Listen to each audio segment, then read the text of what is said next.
She wore $12,000 worth of silver fabric, and she couldn't breathe. Serena Vale stood in the middle of Chicago's most prestigious charity gala, surrounded by crystal chandeliers and old money and the kind of laughter that costs nothing but means everything. And the man beside her had his hand pressed into the small of her back like a brand. Gavin Mercer smiled at everyone who walked past. Charming, polished, the kind of man people called impressive. But Serena knew what that hand meant. She knew what waited at the end of the night. And across the ballroom, through 500 people and 10 years of carefully constructed silence, a stranger with dark eyes was looking directly at her. Not at the dress, not at the diamonds, not at the performance. At her. At the fear she thought she'd hidden so well. If you've ever wondered what the moment looks like when one life ends and another begins, stay until the end, like this video, and drop your city in the comments. I want to see how far this story travels. The dress had been Gavin's choice. That was the first thing to understand about Serena Vale's life. Almost nothing in it had been her choice for a very long time. The silver gown hung in their shared penthouse closet. 3 days before the gala, tissue paper still folded around the hem, a card tucked into the hanger that read, "Wear this," in Gavin's precise handwriting. Not "I thought you'd look beautiful in this." Not "I picked something out. Tell me what you think." Just, "Wear this." 2 words. The period at the end felt like a wall. She wore it. She always wore it. Serena was 31 years old, 5'6", with dark hair she kept pulled back because Gavin preferred it that way, and eyes the color of good whiskey that people used to say were striking before she learned to keep them lowered in the right company. She had a master's degree in art history from Northwestern that she rarely mentioned anymore because Gavin had a way of going quiet when she talked about her education. A particular silence that pressed against the walls of whatever room they were in until she found something else to say. She had a mother in Evanston who called every Sunday and heard the performance version of her daughter's life. She had a few friends she'd slowly, carefully lost over 4 years because Gavin had ways of making friendships inconvenient. What she had most of, right now, was a bruise. It sat low on her left ribs, below the line of the silver dress, invisible to everyone in the ballroom. 3 days old. The color of a storm cloud. She'd learned to catalog them the way some people catalog receipts: date, location, cause, severity. This one was from Tuesday. A glass of water placed on the wrong side of the counter. She'd learned that lesson. She was always learning lessons. The Hargrove Hotel's grand ballroom could hold 800 people, and tonight it held something close to that. Chicago's political elite, its financial infrastructure, its carefully maintained social architecture, all assembled under one gilded ceiling for the annual Children's Medical Foundation Gala. Tables draped in white linen. Centerpieces taller than small children. A string quartet in the corner playing something European and expensive. Waitstaff moving through the crowd like ghosts, silver trays balanced, expressions neutral. Gavin moved through it like he owned it. He probably owned a piece of it, Serena thought distantly. He owned pieces of most things in this city. Mercer Capital was the kind of firm that didn't advertise because it didn't need to. The money found its way there on its own, pulled by reputation and the particular gravity of men who understood how power actually worked. Gavin was 42, broad-shouldered, with silver threading through dark hair that made him look distinguished in a way that photographed extraordinarily well. He had a jaw built for campaign posters and teeth that had been professionally perfected sometime in his mid-30s. People liked him immediately.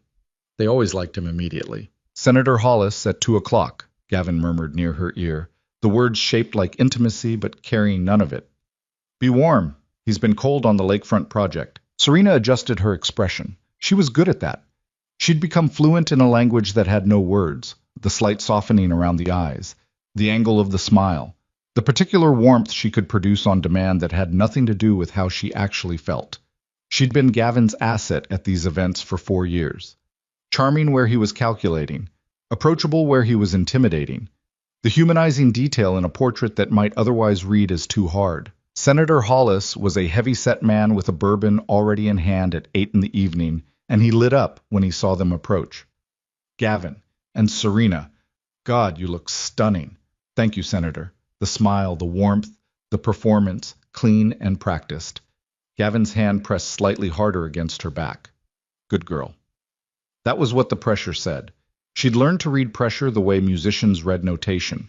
everything communicated without a single word spoken aloud. They moved through 3 more conversations in the next 40 minutes. A hedge fund manager whose wife had recently had a baby, a city councilwoman who was navigating a rezoning controversy, a tech entrepreneur who was clearly trying to get in front of Gavin for some future funding conversation and doing a poor job of hiding it. Serena played her role in each, asked the right questions, laughed at the right moments, remembered names and children's names and details from previous encounters because that was another thing she'd learned. Being useful kept the night safer. It was during the 4th conversation that she felt the shift. She'd developed a sensitivity to it over years. The way Gavin's attention could change in the middle of a room, like a current moving beneath still water. One moment he was engaged, performing, working the room with practiced ease. The next something would catch his eye, and the ease would drain out of him, and something else would slide in underneath it. Tension, calculation, a predatory stillness that most people never noticed because they weren't close enough to feel it. She felt it now. His hand on her back went rigid. The conversation continued around them, something about a golf tournament in Scottsdale, but Gavin had stopped being present in it. His gaze had moved. She followed it without turning her head, using the edge of her peripheral vision, a skill she'd perfected out of necessity. Across the ballroom, near the bar on the far wall, a man stood alone. He wasn't tall in the theatrical sense, maybe 6'1", 6'2", but he occupied space the way certain people do, as if the air around him had decided to keep its distance. Dark suit, no tie, the collar of his shirt open, exactly 1 button, in a room where every other man was fully buttoned and knotted. Dark hair cut close on the sides. A face that had been constructed without vanity, strong, angular, a jaw that had taken a hit or two in its time and not been reshaped by cosmetic correction. He held a glass of something amber, and he wasn't doing what most people in the room were doing. He wasn't networking, wasn't performing, wasn't working an angle. I was watching. And in this particular moment, Serena realized with a slow, cold certainty, he was watching her. Not the dress, not the physical arrangement of her body in the silver fabric, not the performance she'd been running all evening. He was looking at her face, and there was something in the way he looked that she couldn't immediately categorize. It wasn't desire, it wasn't assessment, it was something more unsettling than either of those things. It looked like recognition, like he understood exactly what he was seeing. She looked away. "Who is that?" she asked, keeping her voice light, directing the question toward no one in particular. The tech entrepreneur had drifted away. They were briefly alone in a pocket of relative quiet. Gavin's voice came out flat and careful in a way that told her everything. "Nobody you need to concern yourself with." That was a lie. Gavin Mercer called people nobody when they were very much somebody, specifically, somebody whose existence created a problem for him. She'd learned to read his dismissals the same way she read everything else, in reverse. "He's looking at us," she said. "He's looking at you." A pause. The hand on her back shifted, moved to her elbow, the grip marginally tighter. "Don't look back." She didn't look back, but she thought about the recognition in his eyes for the rest of the hour. His name was Nico Moretti. She pieced it together later, slowly, from overheard fragments and the way the room moved around him. A name spoken in a different register than other names. Lower, more careful, with that particular quality of words people don't want to be caught saying. She heard it from a city council aide who was clearly pretending not to notice him. She caught it in the careful way 2 men near the bar suddenly found somewhere else to stand when he moved in their direction. Nico Moretti. The name sat in her mind with a weight that didn't belong to an ordinary name. She knew what he was. She wasn't naive. 4 years inside Gavin's world had educated her on how Chicago actually worked, on the invisible architecture beneath the charitable foundations and the golf tournaments and the lakefront development projects. Gavin's business was legitimate on its surface and complicated underneath, and he had relationships with people whose business was considerably more straightforward in its illegitimacy. She understood the ecosystem. She understood that names like Nico Moretti existed within it the way certain things existed in water, not visible from the surface, but the entire structure depended on their presence. What she hadn't expected was for someone like that to look at her the way he had. The evening moved through its scheduled phases. Dinner. A guest speaker from the Children's Medical Foundation talking about new cardiac care facilities. A silent auction, more circulating, more performing. Gavin had 3 glasses of whiskey over the course of the evening. She kept count automatically, the way she kept count of all things that carried information about how the night might end. And the 3rd glass arrived right around the point that Senator Hollis laughed too loudly at something a younger woman said, and something in Gavin's posture tightened in a way that had nothing to do with the senator and everything to do with having consumed enough alcohol to let the edges show. "I want some air," she said. It wasn't a request. She knew better than to phrase things as requests when the 3-drink shift had happened. Requests invited refusal, and refusal led to demonstrations of control that were worse in public than in private, because in public he had to be subtle about it, and subtle was its own particular kind of suffocating. She phrased it as a statement, something inevitable, something he could absorb without feeling challenged. "The terrace," he said. Not a suggestion, a direction. They moved toward the north end of the ballroom where a set of glass doors opened onto a private terrace overlooking Michigan Avenue below. The Chicago night in late October carried a bite. The lake sending cold air in off the water, the city's particular smell of exhaust and ambition, and the ghost of summer. 3 other guests were already out there, clustered near the railing with cigarettes, and the relieved expressions of people who'd needed an escape from the room. Gavin steered her to the far end, away from them. She knew what was coming, the performance review.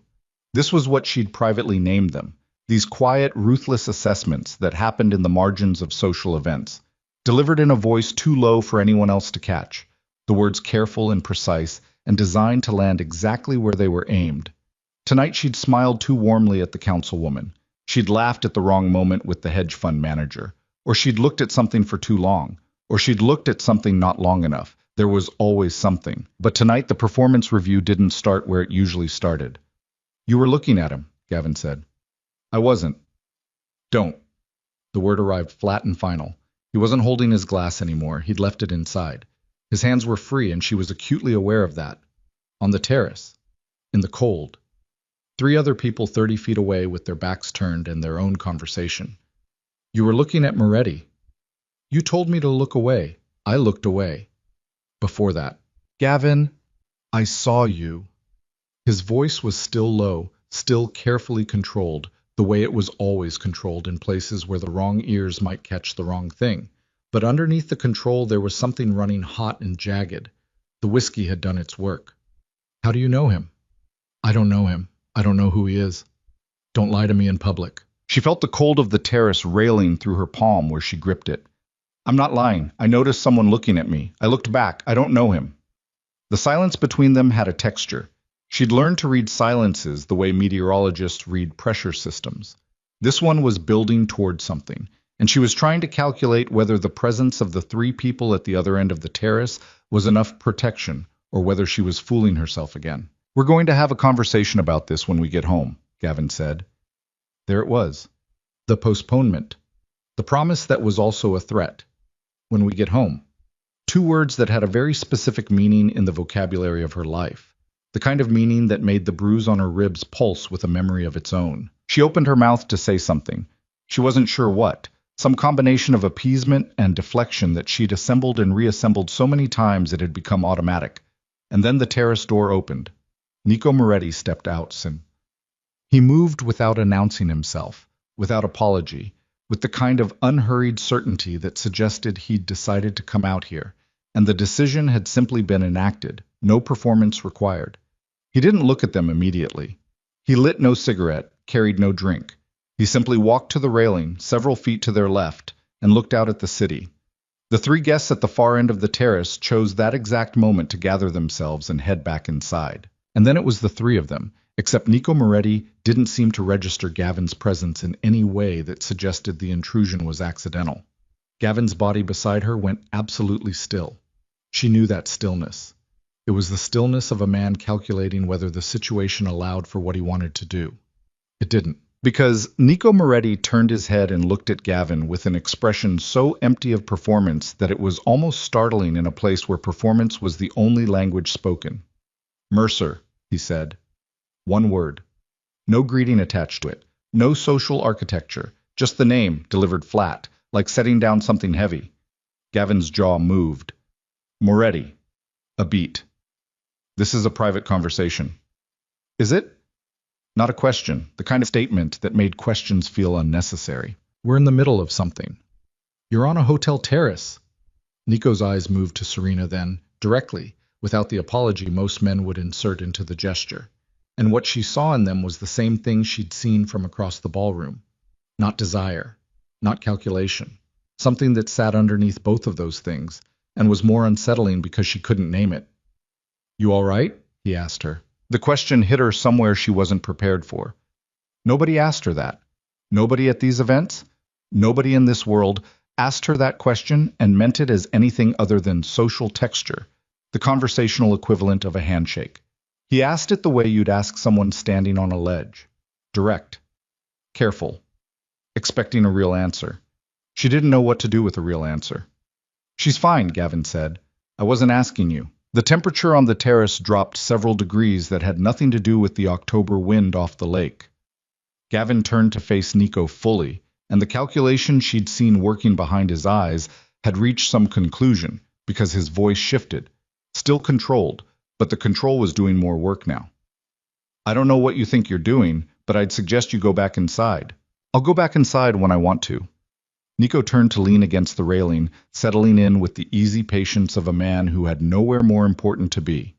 He looked at Gavin the way you look at something you've already figured out. You've got a problem, Mercer. Several, actually. But the one that's relevant tonight is that you don't know how to read a room. Excuse me? 500 people in there, half of them have been watching you all evening. Not because you're charming, you are, I'll give you that. But charm has a tell when it's working too hard. And yours has been working hard all night. He glanced at Serena. Especially when you're correcting her. The word correcting landed in Serena's chest like a stone dropped into still water. She watched the ripples move. You've been watching us, Gavin said. The outrage in his voice was genuine, genuinely indignant, genuinely threatened. He wasn't performing the anger. It was real, which made it more dangerous, not less. What the hell do you want? What is this? Nico looked at him for a long moment. Then he looked at Serena. What's your name? He asked her. She hesitated. Serena, she said. Her own name felt strange in her mouth, given without Gavin's framing around it. Serena! He nodded, as if filing it. You want to go back inside? You don't have to stay out here. She stared at him. Gavin made a sound low in his throat.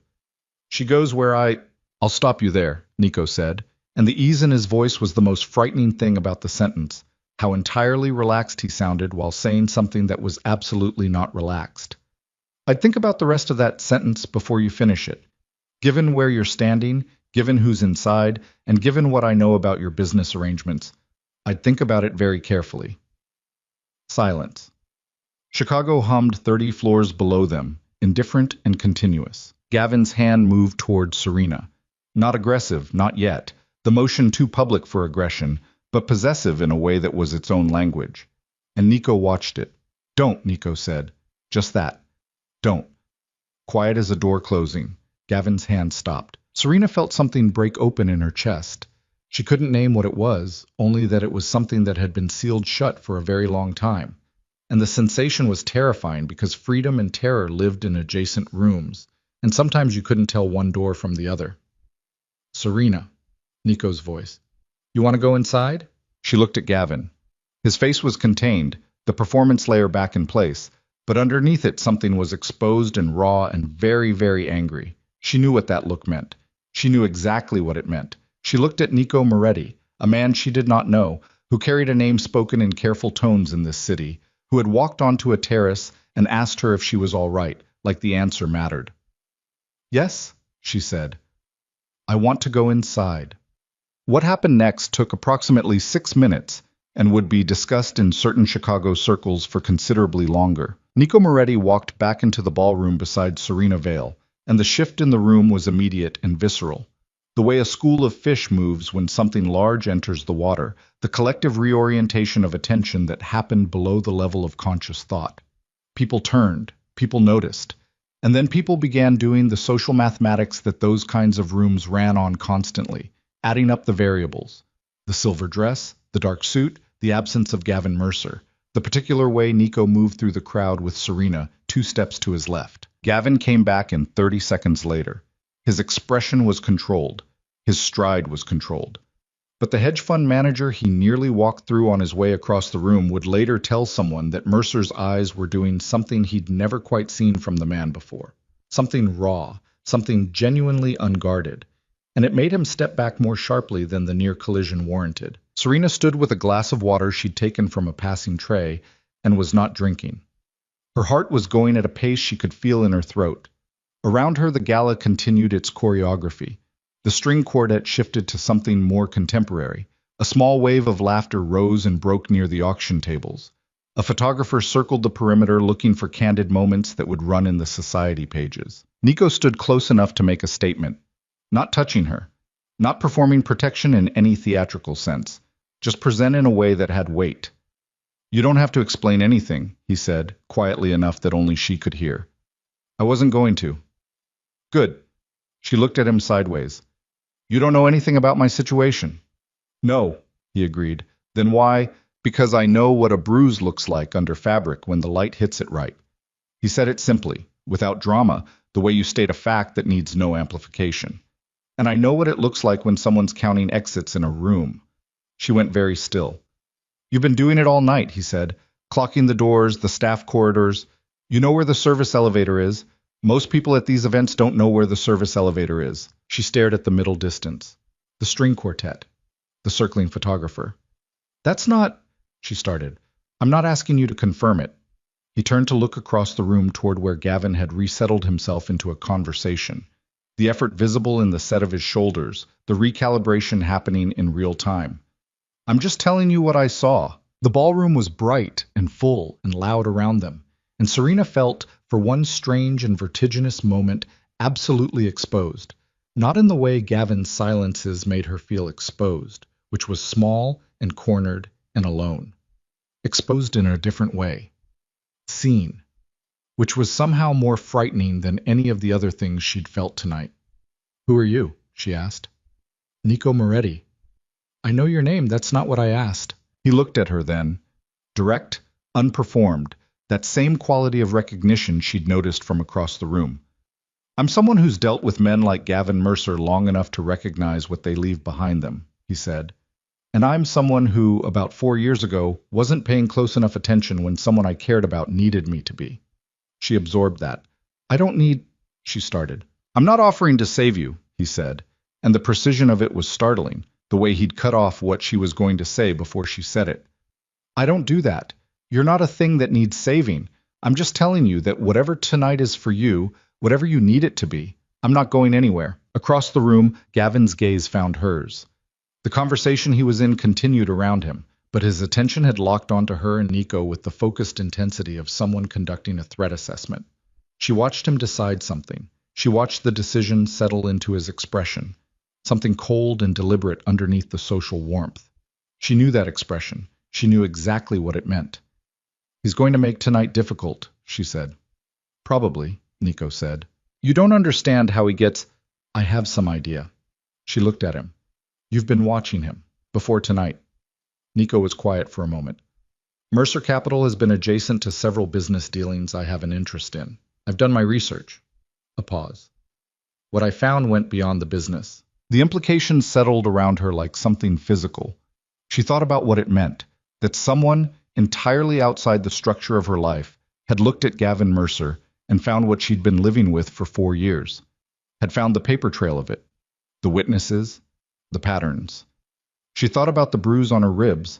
She thought about the word correcting dropped so precisely into the cold October air. "I have a car outside," Nico said quietly, "not asking you to use it, but it's there." The room glittered around them.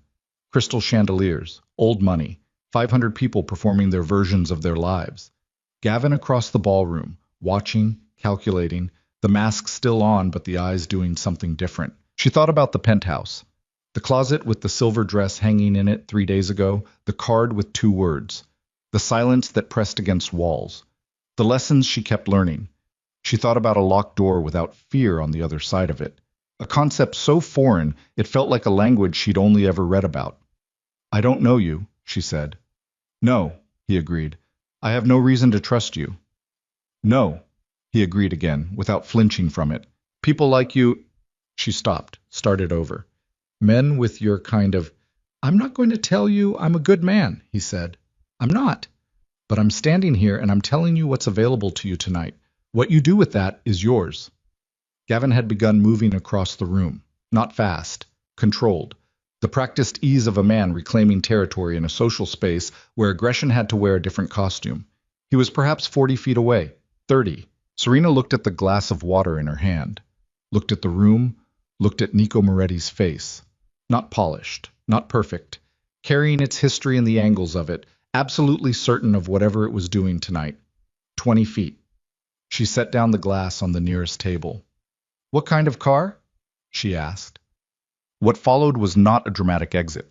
There was no scene, no confrontation, no theatrical break that the ballroom could collectively witness and narrate afterward. That was not how Serena did things. Dramatic exits required a kind of certainty she'd learned to mistrust in herself, a sureness about her own perceptions that 4 years of systematic doubt had eroded down to something fragile and unreliable. What she did instead was simply not be there when Gavin arrived at the spot where she'd been standing. She had moved. Toward the service corridor she'd located 40 minutes into the evening, past the kitchen access doors, past a pair of catering staff who didn't look up from their conversation, through a door that opened onto a back hallway that smelled of industrial cleaner, and delivered her to a side exit and the cold, real, unapologetic Chicago night. The car was a black SUV with a driver who didn't ask questions. Nico was beside her 2 minutes later, and he didn't explain himself, didn't narrate what was happening. He simply got in, and the car moved. She sat with her hands folded in her lap and watched the city pass outside the window, and did not cry, because she had learned that crying was a luxury that cost more than it gave. She felt the bruise on her ribs. She felt the cold still in her hair. She felt something else that she couldn't name yet, something enormous and terrifying and just barely beginning, like the first movement of tectonic plates so deep underground that the surface hadn't registered it yet. Where are we going? She asked. Somewhere safe, he said, if you want that. She looked at the lake somewhere beyond it, dark and permanent and indifferent to everything happening on its shore. And if Gavin, he won't be a problem tonight. She turned to look at Nico. You sound very sure of that. He met her eyes. I am. She sat with that for a moment. Outside, Chicago scrolled past. Lit windows, dark water, the particular texture of the city at midnight, all its business continuing without any awareness of the silver dress sitting in a black car moving through its streets. I need you to understand something, she said. I didn't leave because you offered me a car. I don't... She stopped. The sentence was trying to be something she couldn't quite shape yet. I need to do this myself, whatever this is. I know, he said. I mean it. I'm not trading one. The word stuck. She swallowed it, started again. I'm not exchanging one situation for another. You're not, he said. You're getting in a car. That's all tonight is. She looked at him for a long moment, searching his face for the performance, for the angle, for the particular quality of male certainty that had been used on her before. That voice that said, I'll take care of you and meant you belong to me now. She didn't find it. What she found instead was something that looked exhausted and complicated and not entirely at peace with itself. What she found was a face that had its own history carved into it by something other than a cosmetic surgeon. She turned back to the window. The car moved through the city, and somewhere behind them, in the Hargrove Hotel ballroom, Gavin Mercer was standing in the space where she'd been, looking at the untouched glass of water on the table, understanding for the first time in 4 years that the thing he'd believed was his had simply walked away. And the look on his face, according to the one witness who happened to be watching at that exact moment, was not grief. It was something much colder than grief. It was the look of a man beginning to plan. The safe house was not what she expected. Serena had constructed, somewhere in the 40-minute drive through the city, a mental image assembled from things she'd absorbed without meaning to. Movies, overheard conversations at Gavin's dinner tables, the particular vocabulary of a world she'd been adjacent to for 4 years without ever being inside it. She expected something fortified and cold. Steel doors, men with earpieces standing at attention, the aesthetic of controlled menace. What she got was a brownstone in Lincoln Park, with a front garden that still had the summer's dead flower stalks standing in it, nobody having gotten around to cutting them back. 3 steps up from the sidewalk. A door that looked ordinary from the outside, though she noted the frame was reinforced when Nico pushed it open. The weight of the door was wrong for its appearance. Too solid, too certain. Inside, warm light, hardwood floors. A kitchen visible through an open doorway that smelled faintly of coffee from earlier in the day. Bookshelves that had actually been used, spines cracked, some volumes turned horizontal to stack on top of upright ones, the shelves of someone who read rather than someone who decorated with books. A woman appeared from the kitchen. 50s, compact, with silver hair pulled straight back and the expression of someone who had seen too many things to be surprised by any particular thing. She looked at Serena with the flat, efficient assessment of a nurse taking inventory of a new patient. "Rosa," Nico said. "This is Serena." Rosa looked at her for another moment, looked at the dress, looked at the way Serena was holding herself, the particular posture of someone managing pain they don't want announced, looked at Nico. "Room's ready," she said, and went back into the kitchen. "She runs the house," Nico said. "She's not going to ask you questions." "What is this place?" "Mine." He moved to a side table, set down his keys. "You're safe here." That's not a figure of speech. Serena stood in the entrance and looked at the room and understood that she was supposed to feel relieved now. That relief was the correct response to the sequence of events that had brought her here, and found instead that she felt nothing that resembled relief. What she felt was the particular exhaustion of someone who has been braced for impact for so long that the absence of impact doesn't register as safety. It registers as the moment before the next impact. "I need to make a call," she said. "Use the landline in the kitchen. It's clean." She didn't ask what clean meant in this context. She already knew.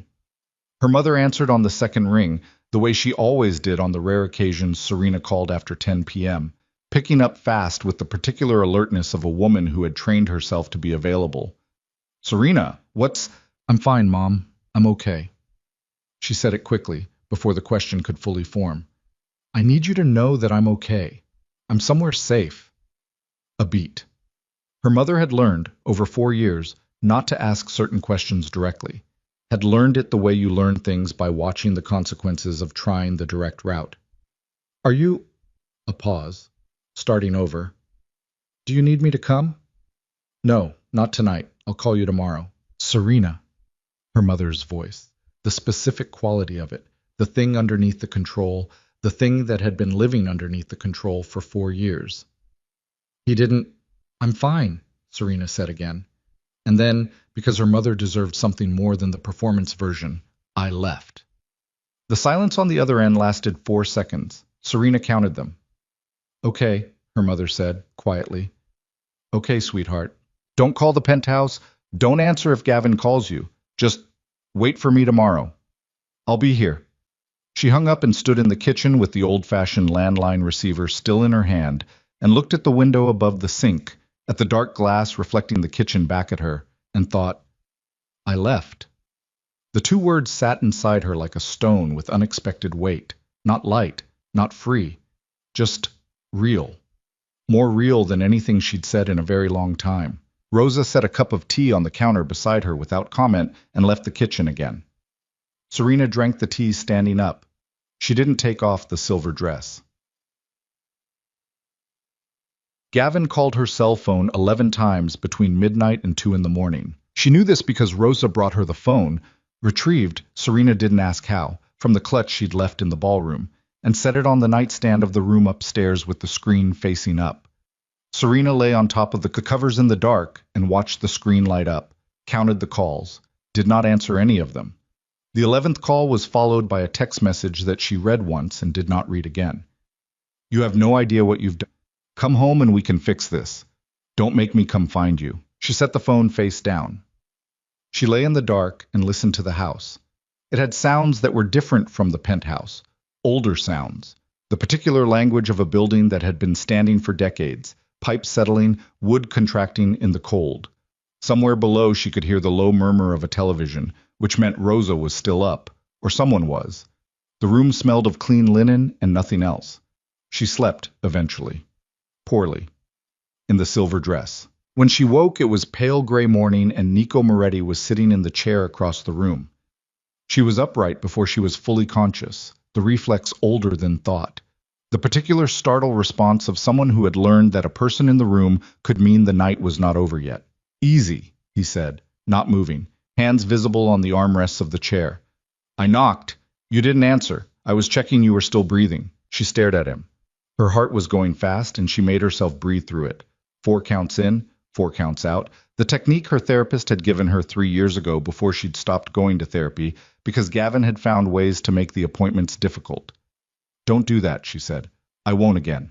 I'm sorry. She pushed her hair back from her face, looked at the room in the morning light, looked at the dress still on her body, wrinkled now, the $12,000 silver fabric looking exactly like what it was, something that had been slept in by someone who hadn't planned to sleep in it. What time is it? Just past 7. Has he? He's been busy. Nico's voice was even. His attorneys contacted 3 of my business associates before 6 a.m. He's filing a missing person report this morning. She laughed. The sound surprised her, short and humorless and involuntary, the laugh of someone encountering an absurdity too precise to respond to any other way. A missing person report. It won't go anywhere, but it's the move of a man establishing a public narrative. She absorbed that. Gavin building his version of events. Gavin being proactive, which was what he called it when he controlled the story before anyone else could. She'd watched him do it in business. She'd watched him do it in social situations. She'd never been the subject of it before, or not in a way she'd been positioned to see clearly. He'll say I was taken, she said. He'll imply it. He won't say it outright. And people will believe him. Nico looked at her steadily. Some will. For a while.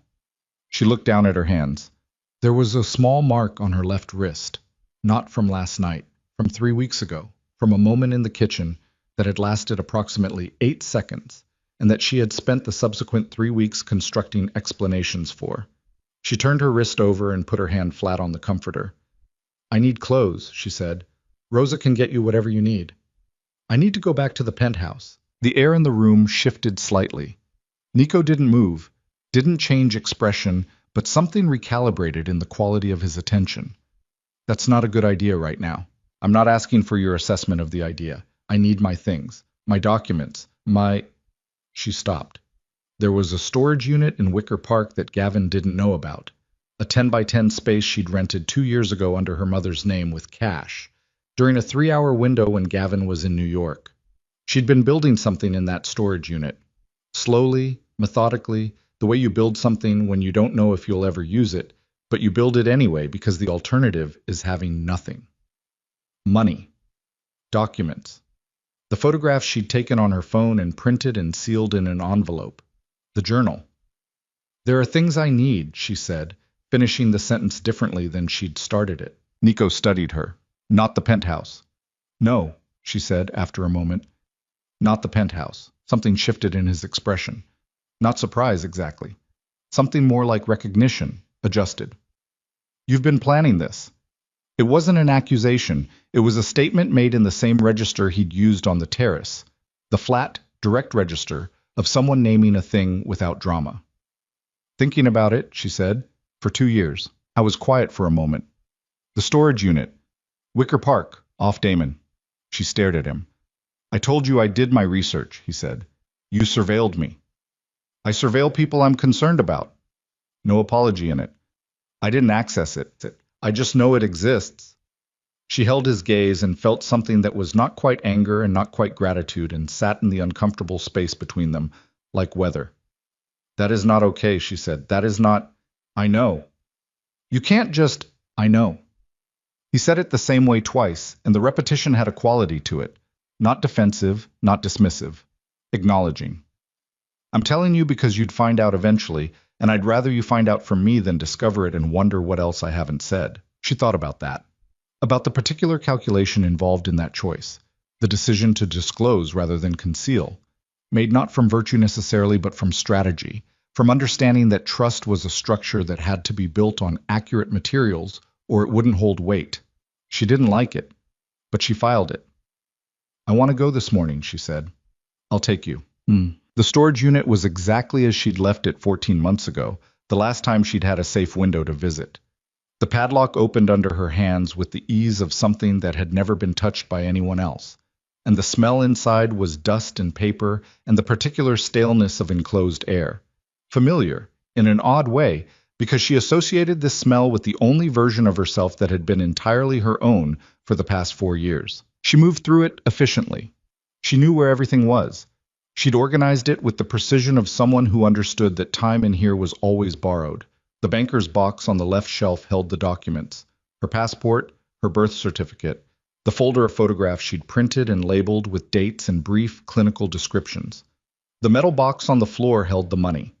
$11,400 in mixed bills, accumulated over 2 years of careful, invisible skimming from cash transactions that Gavin never tracked closely.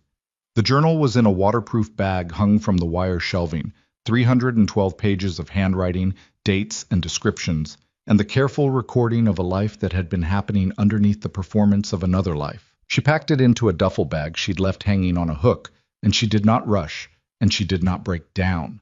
There would be time for breaking down. This was not that time. Nico stood outside the unit. He did not offer to come in. She registered that. She zipped the bag, turned off the light, pulled the door down, secured the lock. "Okay," she said. He took the bag from her without asking. She almost stopped him, then didn't. They were back in this car. Same driver, same black SUV, the city moving around them with no awareness of itself. When her phone went off with a sound different from the ring, an alert. She looked at it. It was a news notification. A local outlet, the kind that covered Chicago business and civic affairs with the particular fervency of a city that cared deeply about its institutional image. The headline read, "Gavin Mercer. Statement, concerns for girlfriend's safety, foul play not ruled out." She stared at it. "There it is," she said. Nico glanced at the screen, said nothing. "He's framing me as a victim," she said. "Not his. Someone else's." She looked out the window. "He's going to say you took me." "He already has. 3 calls to CPD this morning, 2 to a deputy commissioner he plays golf with." She turned to look at him. "And?" "And it's being handled." His jaw was set. "I have people who know how to handle it." What does that mean exactly?" "It means the deputy commissioner plays golf with other people too, and some of them have longer memories and more specific information about Gavin Mercer's business practices than the deputy commissioner would prefer." She sat back. The car moved. Outside, Lincoln Park gave way to Lakeview, the city doing its morning thing. Dog walkers, coffee cups, the ordinary texture of lives proceeding on schedule. "You're enjoying this," she said. Nico looked at her. "No. There's something in your face when you talk about his business practices." "I'm angry," he said, simply. "That's what you're seeing." At him. At the whole structure of it. Men like him exist because the structure lets them. He looked back out the window. "That's not enjoyment. It's something older than that." She thought about the sister he'd mentioned. She didn't ask about it, not yet. They rode in silence for 3 blocks. "I need a lawyer," she said. "I know one. My lawyer. Not yours." A beat. "I know several. I can give you names. You choose." She nodded. Another block of silence. "The photographs in that folder," she said. "The ones I took." "What about them?" "Some of them go back 3 years, dated, documented. I kept a record." She said it to the window, not to him. "I didn't know what I was going to do with it. I just knew that not having it felt more dangerous than having it." Nico was quiet for a moment. "That took foresight. That took terror," she said. "There's a difference." He absorbed that without trying to correct it or soften it. Another thing she noticed. Filed. "The lawyer's name is Helen Marsh," he said. "She handles domestic abuse cases. I've referred her to 2 women I know in the past 4 years. Both cases resulted in criminal convictions." He paused. "She's expensive. I have money." He stopped. $11,000 isn't expensive by legal standards, I know, she said. "But it's mine. I earned it, I saved it, and I'm using it." She finally turned to look at him directly. "If I use your money, you have something over me. I won't have that." He held her gaze. "Okay. I mean it. I believe you." She turned back to the window. The car had crossed into a neighborhood she didn't know well, residential streets, old trees. Somewhere a school was starting. She could see a cluster of children at a corner, backpacks, a parent checking a phone. Her phone buzzed again. She looked at it. Not a news alert. A text from a number she didn't recognize, which meant it was one of Gavin's secondary phones. He had 3. She knew about 2 of them. The text said, "I know where your mother lives." She read it twice. The first time for the words. the second time for what lived underneath the words. Then she turned to Nico. "Change of plan," she said. His eyes went to the phone. He read the message without touching it. She watched something move through his face, controlled, but not entirely, the anger she'd identified earlier surfacing briefly like something deep breaking water. "We need to go to Evanston," she said. "Right now." "Already calling," he said. And his phone was out, the call connecting before she'd finished the sentence. She sat in the moving car with her mother's address running through her mind like a repeating current and understood, not as concept, not as abstract fear, but as the physical, certain knowledge of someone who had been in a room when the rules changed, that there was no version of today that ended with things the way they had been yesterday. The text on the phone was a line being crossed. The missing person statement was a line being crossed. Every action of the past 12 hours had been leading to this point, the way water leads to a drain, inevitable, structural, already in motion before she'd made any conscious choice. There was no going back. She had known that last night, somewhere underneath the numbness, the way you know things before you're ready to know them. She knew it completely now. Her mother had to be out of that house before Gavin decided that 4 words on a screen needed a follow-through. The car accelerated. The drive to Evanston took 22 minutes. Serena counted them the way she counted everything now. Not because counting helped, but because her mind needed something to do with itself, while her body sat in the back seat of a car moving through morning traffic on Lakeshore Drive, with the lake flat and gray to the east, and the city still waking up around them, indifferent, continuous, not caring at all about the text message on her phone, or the woman reading it, or the 4 words that had redrawn the entire map of the morning. Nico made 3 calls in those 22 minutes. She didn't listen to the content. She was looking out the window and her hearing had gone selective, the way it did when she was processing something too large to absorb all at once, pulling her attention inward and leaving only peripheral awareness of the world outside. She heard his voice. She heard the particular quality of it when he was giving instructions. Lower, stripped of inflection, the pauses precise and deliberate. She heard the calls end. "There will be 2 men at your mother's address in 10 minutes, he said. She nodded without turning from the window. She doesn't need to know who they are. They'll present as building security. She lives in a house. Neighborhood security, then. A beat. She won't be in any danger. You don't know that. No, he said. I don't know it with certainty, but I know Gavin Mercer sent a text message at 7:43 in the morning, and my people will be in Evanston before 8. That's the math. She turned from the window. What does he want? Nico looked at her steadily. To reestablish control. The text wasn't a threat of action. It was a threat of capability. He's telling you he can reach past your defenses. He's trying to make you come back voluntarily. So he won't actually... Right now, no. Right now, he's still in public narrative mode. He filed the missing person report. He made the statement. He's the worried partner. His jaw tightened. He won't escalate to action while he's still trying to be the victim. And when he stops trying to be the victim? Nico didn't answer immediately, which was its own answer. She turned back to the window. The Evanston streets were quieter than the city. Older trees, residential scale, the particular atmosphere of a place that had made peace with being adjacent to Chicago without being Chicago. Her mother's house was a 1940s craftsman on a corner lot, the kind of house that looked like someone had lived in it long enough to love it. Small gardens along the front walk, window boxes that were empty now for winter. The car stopped at the corner. I'm going in alone, Serena said. I know. She looked at him. I mean it. I'll be here. She got out. The morning air hit her, cold, direct, carrying the smell of dead leaves and lake water. And she was still in the silver dress, she realized, with the duffel bag strap over her shoulder and last night's makeup somewhere on her face, and her hair coming down from what Rosa had found pins to keep up. She looked like what she was, a woman who had not been home. She knocked on her mother's door at 8:04 in the morning. Her mother's name was Carol Vale, and she was 58 years old, and she had been waiting for this knock. Serena understood the moment the door opened, for a long time.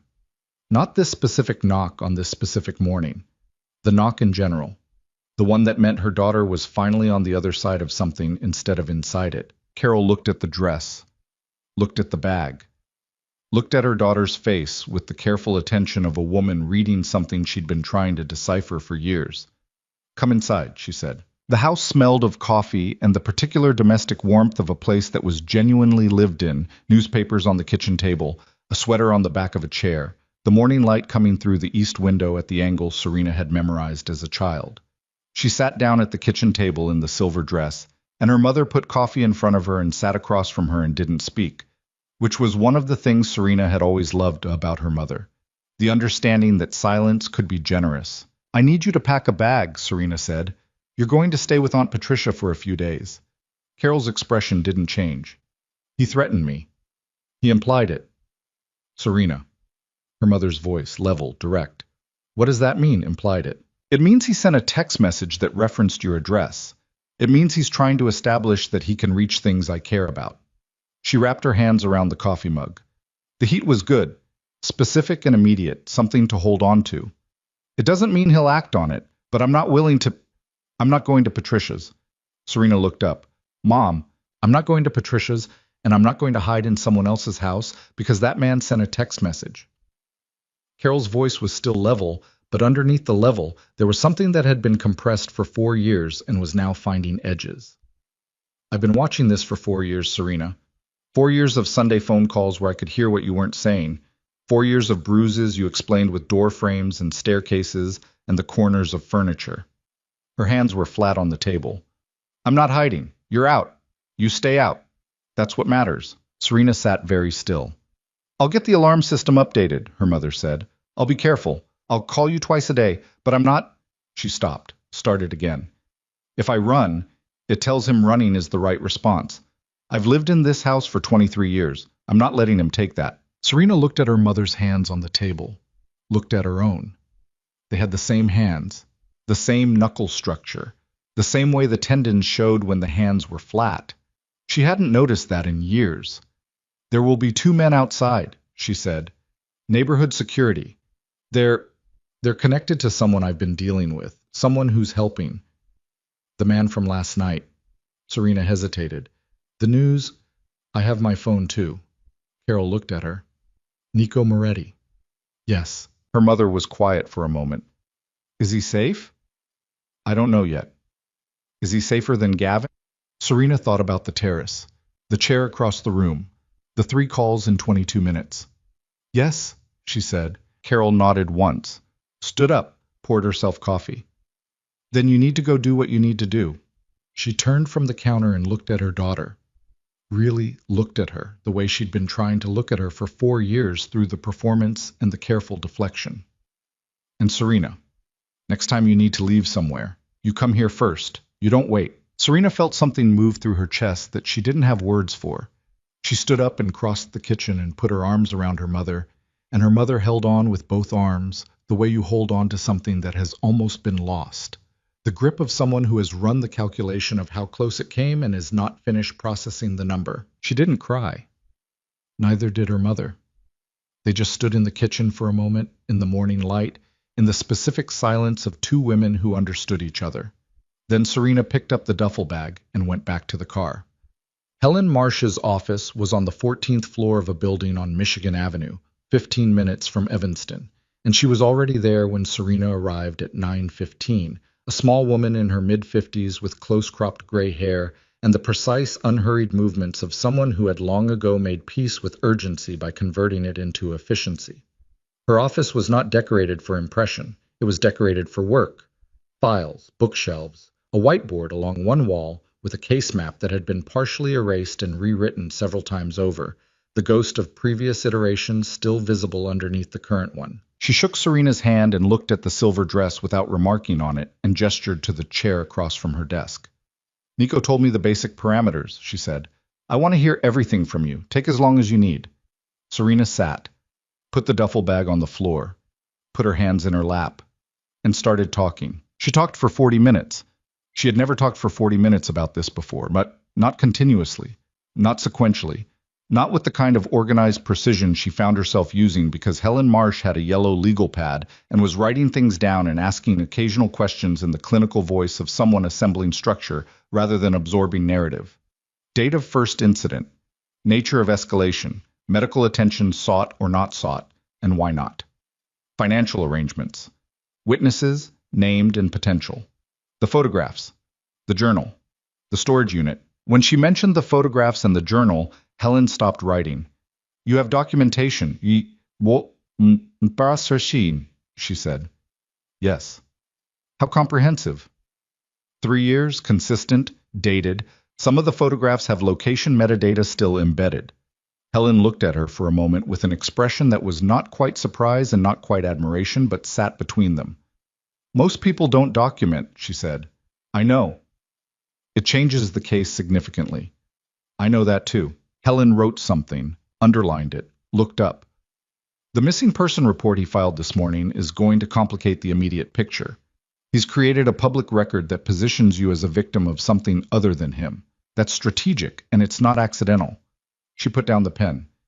Here's what I need you to understand. The documentation you have is powerful, but Gavin Mercer has resources that will be used to challenge its authenticity, to challenge your credibility, to construct an alternative timeline. This is going to be a long process. I know. Do you?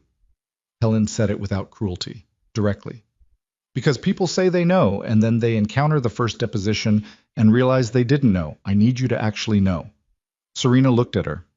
I've been living inside his version of reality for 4 years, she said.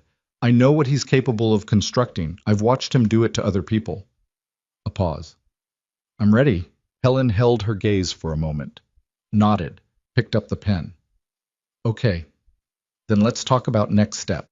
They were 40 minutes into those next steps when Serena's phone rang. She'd been ignoring it on the desk beside her.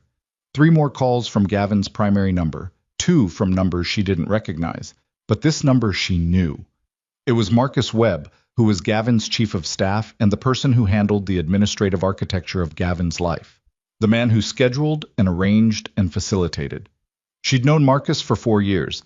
He'd always been pleasant to her in the careful, measured way of someone navigating a proximity to power that required constant calibration. She answered it because something about the pattern of the call, the time, coming in the middle of everything else, felt different from Gavin's direct attempts to reach her. Marcus, she said. Serena. His voice was wrong. She heard it immediately. The particular wrongness of a voice stripped of its professional layer, the voice underneath the voice. I need to talk to you, not for him, for myself. She looked at Helen, who had gone very still. Go ahead, Serena said. I've been with Mercer Capital for 6 years. A pause. She could hear him breathing, could hear something in the background.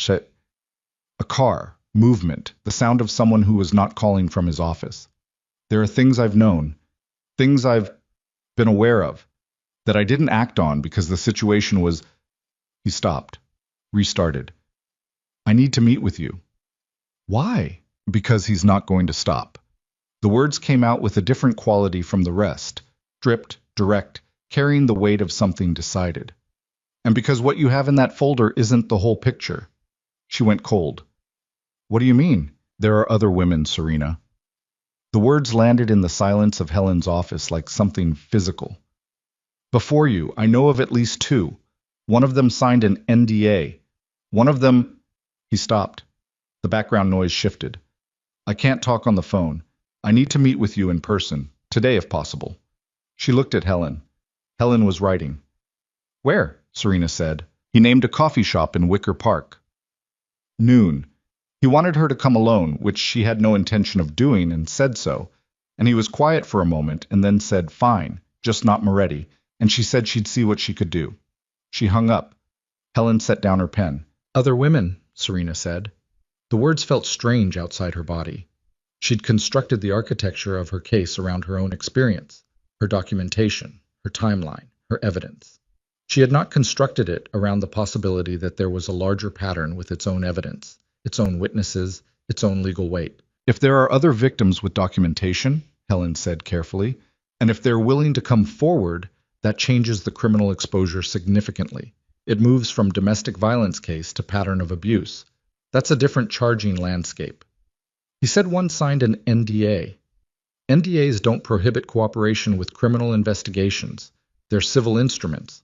Helen picked up the pen again. I want to be at that meeting. He said not you.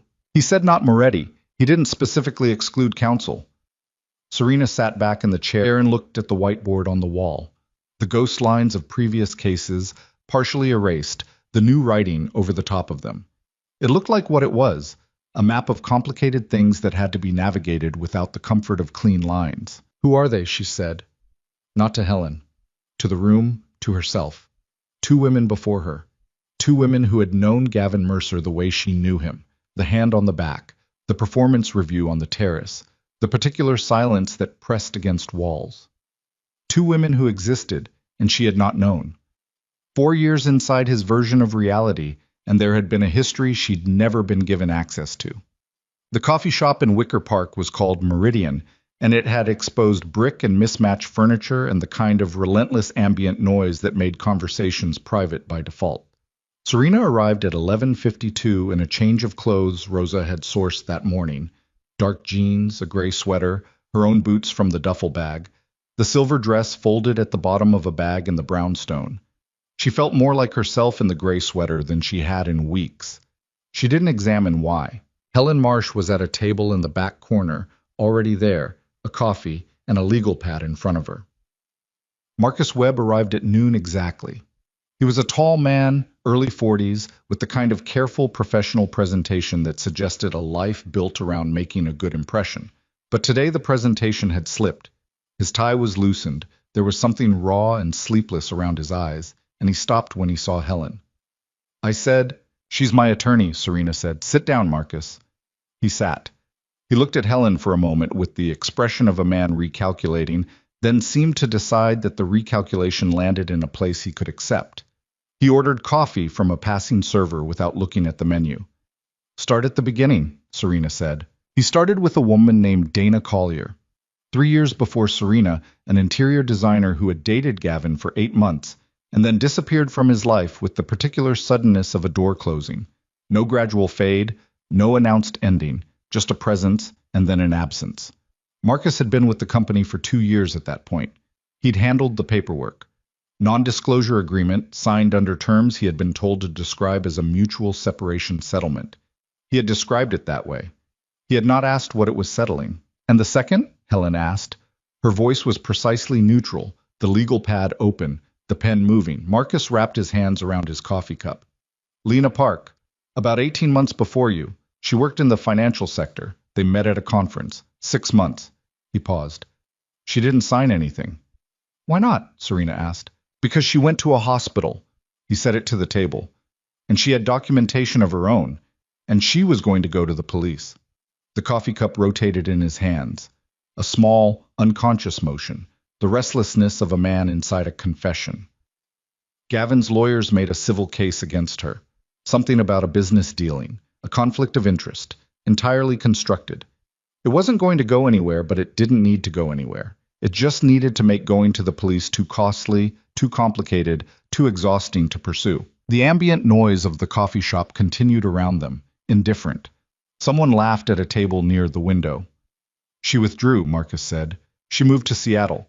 I don't know if she'd be willing to—" "That's not your concern right now," Helen said. "Right now I need everything you know, documents, communications, anything that establishes Gavin's awareness of the pattern. There's an email." He said it like a man stepping off a ledge. "From Gavin to his personal attorney, copied to me accidentally. From around the time of the Lena Park situation. It references—" He stopped. Reached into his jacket. Set a folded piece of paper on the table. "I printed it. I've had it for 18 months. I don't know why I kept it. I told myself it was—" He shook his head. "I kept it." Helen took the paper. "Read it."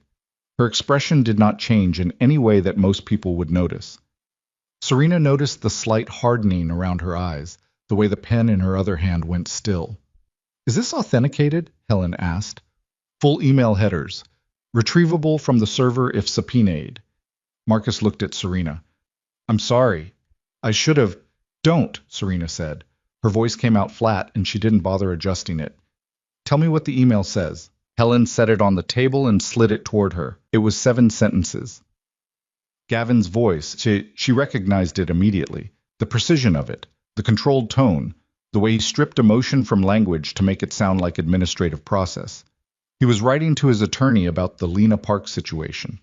He was describing the strategy, the civil action, the complexity, the cost-benefit of various approaches.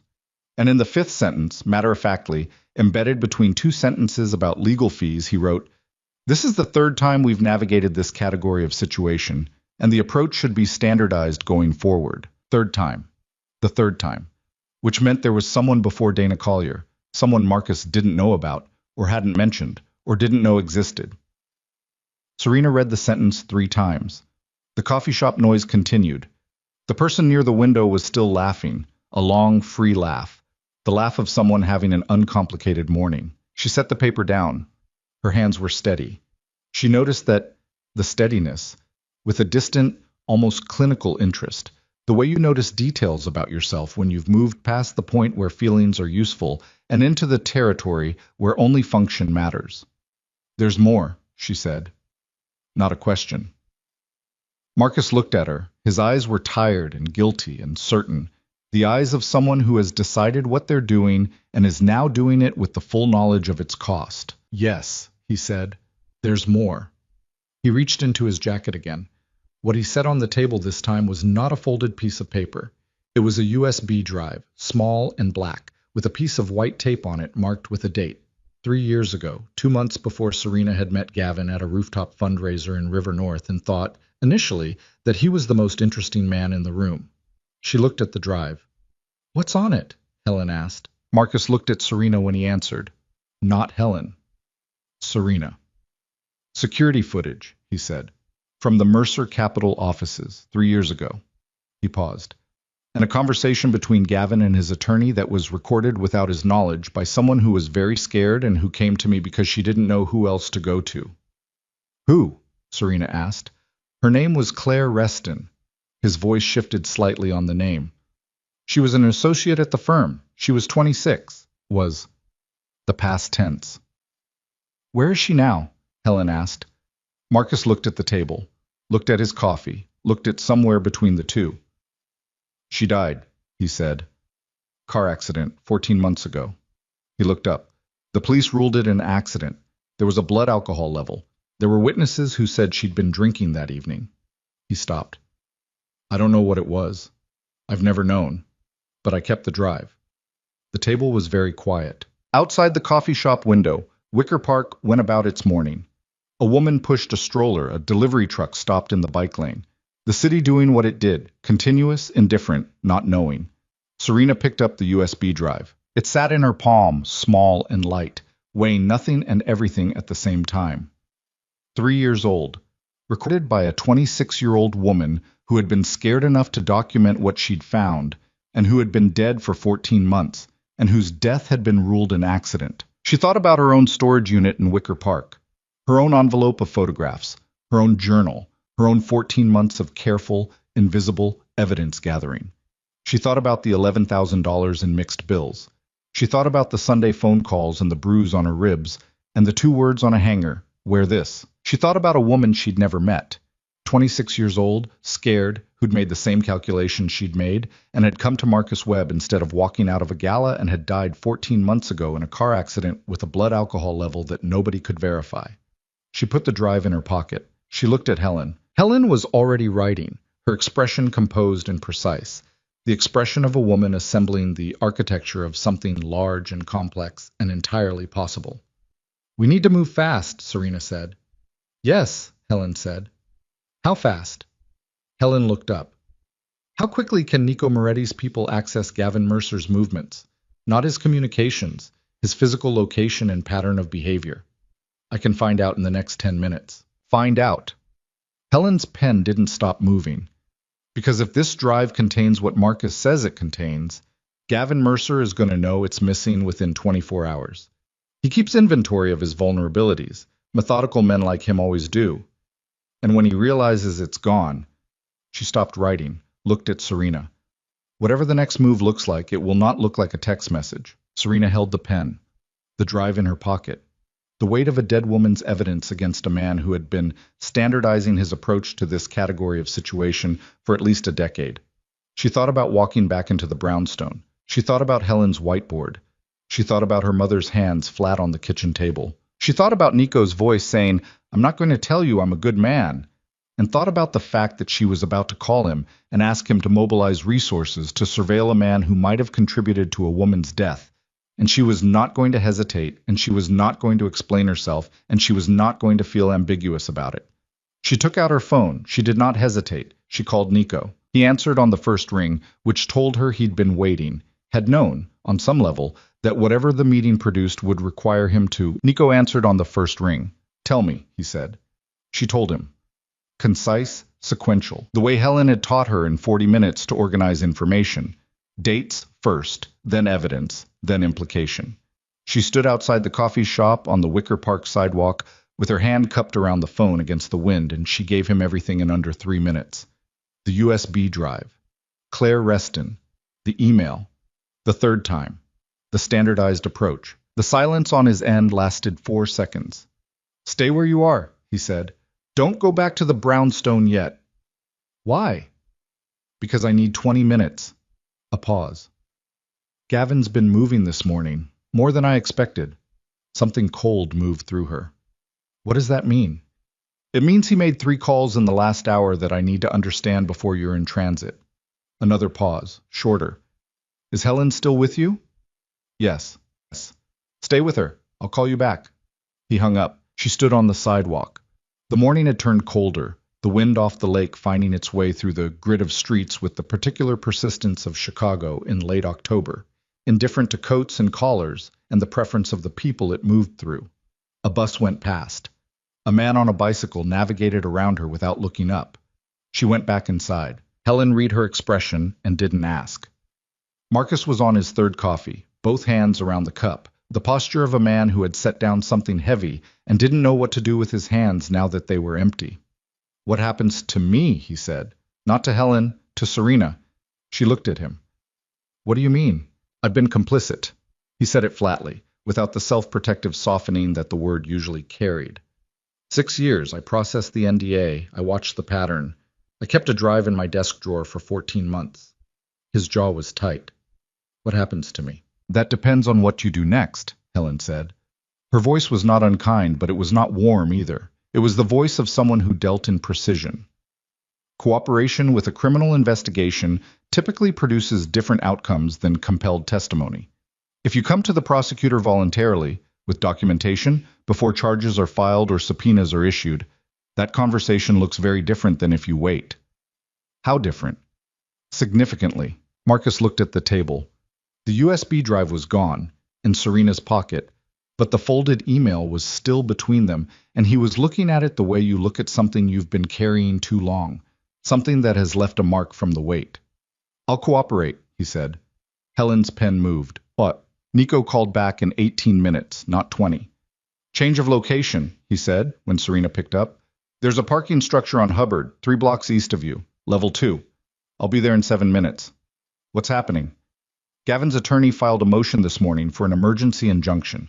They're claiming you took proprietary materials from the penthouse. She blinked. I haven't been to the penthouse. They don't need you to have been. They need a document that gives them legal standing to have your location disclosed. His voice was very even. The missing person report plus the injunction equals a request for police involvement in locating you. That changes the geometry of where you can be in the next several hours. She processed that. The architecture of it. Gavin building legal scaffolding around her absence, constructing a framework that would make her return mandatory and her freedom prosecutable. The standardized approach. Third time, minimum. He'd had practice. He's fast, she said. He's scared. A pause. That makes him faster and less careful. Another pause. 7 minutes, Hubbard structure. Bring Helen and Marcus. She looked at Helen across the table. We're moving. Helen was already closing her legal pad. The parking structure on Hubbard smelled of exhaust and damp concrete and the particular cold of enclosed spaces in winter. Level 2 was half empty at this time of morning, the remaining cars scattered with the random geometry of people who'd arrived before the rush. Nico's black SUV was parked near the stairwell, and Nico was standing beside it, not in it, which she'd come to understand was his default position, never inside when outside gave him more information about what was approaching. He looked at Marcus when they came off the stairwell. A measuring look, brief and complete. Your web, he said. Yes. Helen has everything you have? She has the email. I have the drive. Nico looked at Serena. She put her hand in her pocket and felt the small weight of it. I'm holding on to it until Helen can have it forensically authenticated, she said. Then it goes to the prosecutor's office directly. Nico nodded. No argument. She noticed that. The absence of the instinct to take control of the object, to become its custodian. Filed it. Okay, he said. Here's the situation. He looked at the three of them. Gavin's attorney filed the injunction at 9:40 this morning with a judge who has handled 3 prior Mercer Capital matters. That relationship is documented, and I've already had it flagged for the presiding chief judge, which will trigger reassignment. It buys us several hours before anything actionable comes out of the court filing. He put his hands in his jacket pockets. Dana Collier, the NDA. Helen looked up. What about her? She's in Chicago. She never left. He looked at Serena. She's been waiting for something she could attach herself to. Her NDA explicitly prohibits her from initiating legal action. It does not prohibit her from responding to contact from a prosecutor's office. He paused. If Helen can get a prosecutor interested enough to make that contact, I need what's on that drive first, Helen said. How long to authenticate? If the metadata is intact and the chain of custody is clean, I know a forensic analyst who can have an initial assessment in 4 hours. Make the call. Helen was already on her phone, walking 3 steps away toward the concrete wall. Marcus stood in the space between Serena and Nico with the look of a man who had walked into a room expecting a certain kind of meeting and found a different room entirely. This is... He stopped. Yeah, Nico said. He's going to know it was me. He probably already suspects. The drive went missing from his office 14 months ago. He may have assumed it was destroyed. Nico looked at him evenly. He'll know for certain within 24 hours of your name appearing in any official record. Marcus absorbed that. His throat moved. Then you need a place to be that isn't your apartment or your office. I can arrange that. I don't want your... It's not charity, it's logistics. Nico's voice was patient and flat. You can decline it and take your chances, or you can be somewhere safe while this moves forward. Your choice. Marcus looked at Serena. She looked back at him and thought about a woman named Claire Reston, 26 years old, who had come to this man with a USB drive and a fear she couldn't contain, and she didn't know what to do with that. The anger and the sadness and the specific complication of a person who was both culpable and necessary, so she put it somewhere she could access later and gave him the only answer she had available. Make the choice that means you don't spend the next 10 years wishing you'd made a different one, she said. He looked at her for a long moment, then he looked at Nico. Okay, he said. Okay. The forensic analyst's office was in a building in the West Loop that looked like it handled insurance claims, and probably also handled things that required more discretion than insurance claims. The analyst's name was Price, so no first name offered, none requested, and she was somewhere between 40 and 60 and had the specific quality of someone who had built a career on not being surprised by the content of digital media. She looked at the drive for approximately 3 seconds before she looked at Helen. 4 hours, she said. Maybe 3. 3, Helen said. Price took the drive and went through a door, and that was the last they saw of her for 2 hours and 50 minutes. They waited in a room with chairs that were functional rather than comfortable, and a window that looked at a brick wall. Serena drank coffee from a machine that produced something approximately coffee adjacent, and sat with her hands flat on her thighs and did not look at her phone, which had been silent for 40 minutes, which meant Gavin had shifted strategies, had stopped calling and texting, which was a transition she recognized and did not like. He went quiet before he acted. She knew that. She'd always known that. Nico sat across from her. He had his own coffee, and he was looking at something on his phone, and his jaw was doing the thing she'd started to read. The slight tightening along the lower edge that meant information was arriving that he was processing without verbalizing. Tell me, she said. He looked up. Gavin's movement this morning. The calls I needed to understand. He put the phone face down on the seat beside him. He made contact with a man named Dalton. Private security background, former law enforcement, currently operates in a category that doesn't have a clean professional description. She held his gaze. What kind of category? The kind that gets hired when standard legal mechanisms aren't moving fast enough. He said it plainly. Without performance. I don't want to over-describe what this means because I don't have full information yet, but I want you to know it. She sat with it for a moment. the implications arranging themselves into a shape she didn't want to look at directly, but needed to know the contours of. My mother, she said. There are 4 people outside her house. His voice was steady. Not 2. 4. They won't leave. She exhaled. Okay. Your location is unknown to him. I've been careful about that. He paused. But careful has a limit when someone is hiring the kind of help Dalton represents. How long do we have? Until Price comes back with that assessment, and Helen makes the prosecutor call, and we have something official moving in the right direction. That's the timeline. He picked up the coffee, set it down. Once there's an official investigation with subpoenas attached to it, Gavin's options narrow significantly. Men like him operate in the gray. Official light shrinks the gray. She looked at the window, the brick wall, the specific blankness of a wall that had nothing to offer. Tell me about your sister, she said. She felt rather than saw the stillness that moved through him. He didn't answer immediately. She waited. Her name was Mara, he said. She was 4 years younger than me. He looked at the window, too. She was with a man named Carver for 2 years. I didn't know what was happening because Mara was very good at the performance, better than most. A pause. By the time I understood what I was seeing, she was in a hospital with 3 broken ribs and a concussion, and she was telling the doctors she'd fallen. He stopped. I was 29. I had a specific set of skills that I used in a specific way, and Carver never hurt another person again. He said the last sentence with the complete flatness of a weather report. Where's Mara now? Serena asked. Portland. She's a landscape architect. She has 2 kids. He finally looked at her. She's okay. It took a long time, but she's okay. Serena looked at him. That's why you were watching me at the gala. I saw you counting exits, and I saw a bruise through silver fabric under chandelier light, and I thought. He stopped. Something shifted in his face, the careful control of it, the practiced containment, something running briefly visible underneath it. I thought if I walk past this and she ends up in a hospital telling someone she fell, I will have made the same mistake twice. She absorbed that, the weight of it. The specific weight of a person carrying something for a decade that they would carry for the rest of their life, regardless of what happened in rooms like this one. You're not responsible for what happened to her, she said. No, he said. But I was responsible for what I did after I understood it. He looked at his hands. The thing about the way I handled Carver, I was 29 and I was certain it was the right thing to do, and I still believe on some level that it was the right thing to do. And I also know that certainty like that is a door. And once you walk through it the first time, it gets easier to walk through again. He paused. I've been trying to find different doors for a while now. She thought about that, about the complexity of it. The man across from her, his particular history, the way he'd walked onto a terrace and asked her if she was all right, and the reasons underneath that question that were more complicated than she'd known. Thank you, she said. For the terrace. He looked at her. You would have gotten there on your own. Maybe.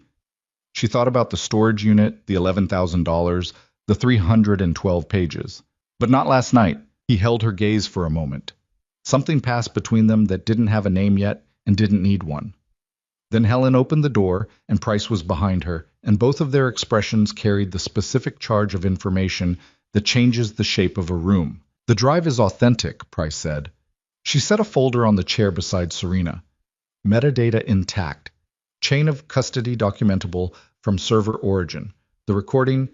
She paused. Not for effect. The pause of someone selecting words with care.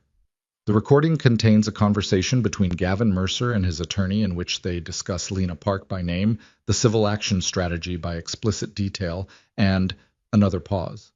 And a direct reference to Claire Reston, by name. The context is the management of what the attorney calls a disclosure risk. The room was very quiet. He knew, Serena said. The conversation implies knowledge of her documentation and a strategy discussion regarding its neutralization. Price's voice was clinical, the voice of someone who had learned that clinical was necessary in rooms like this one.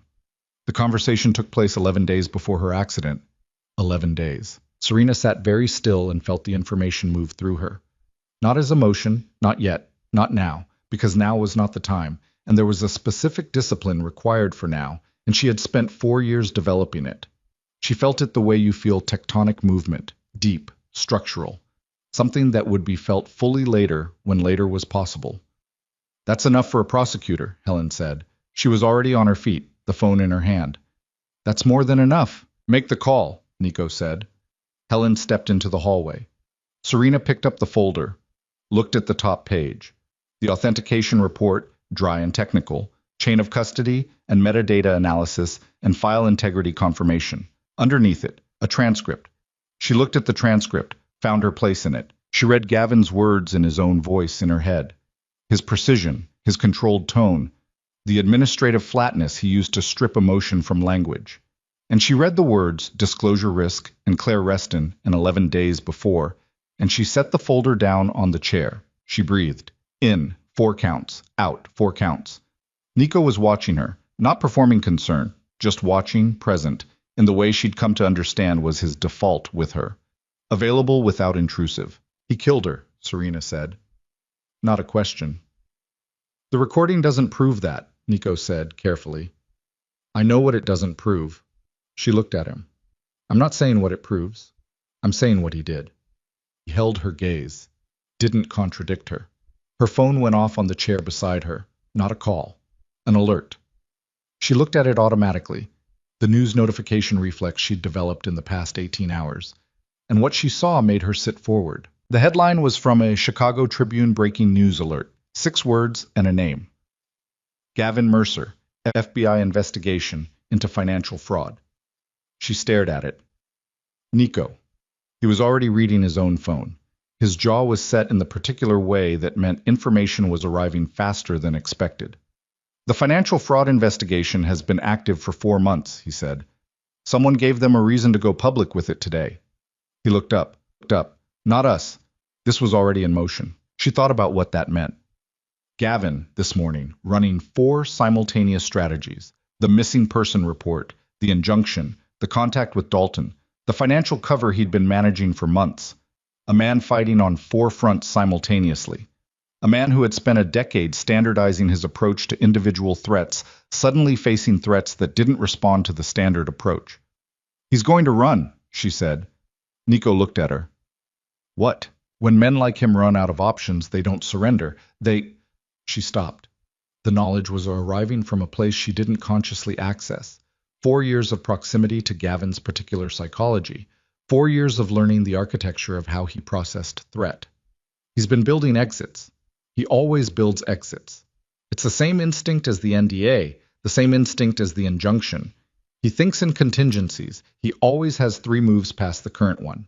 She stood up.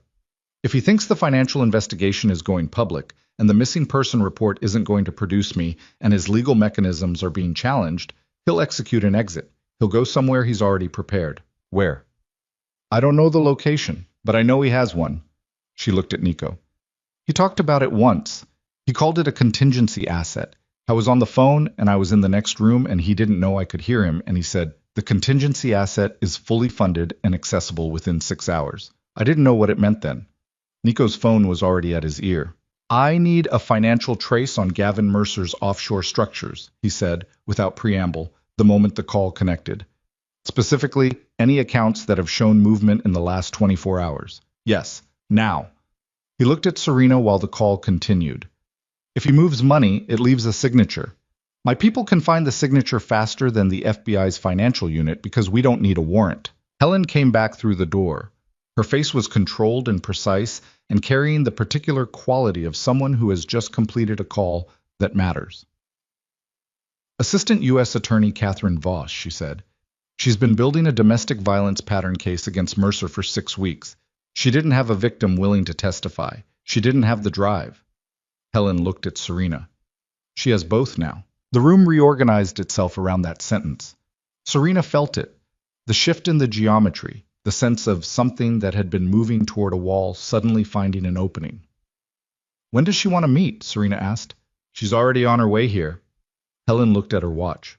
40 minutes. Serena stood in the center of the room with the folder in her hands and the drive authenticated and the transcript read and the FBI investigation on every news alert in Chicago and a federal prosecutor 40 minutes out, and she thought about a silver dress hanging on a hanger with 2 words on a card. She thought about a 26-year-old woman named Claire Reston who had been scared enough to record a conversation and had come to the wrong person and had died 14 months ago in a car that went off a road at night.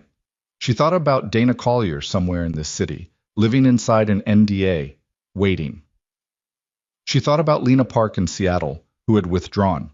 She thought about Mara Moretti in Portland.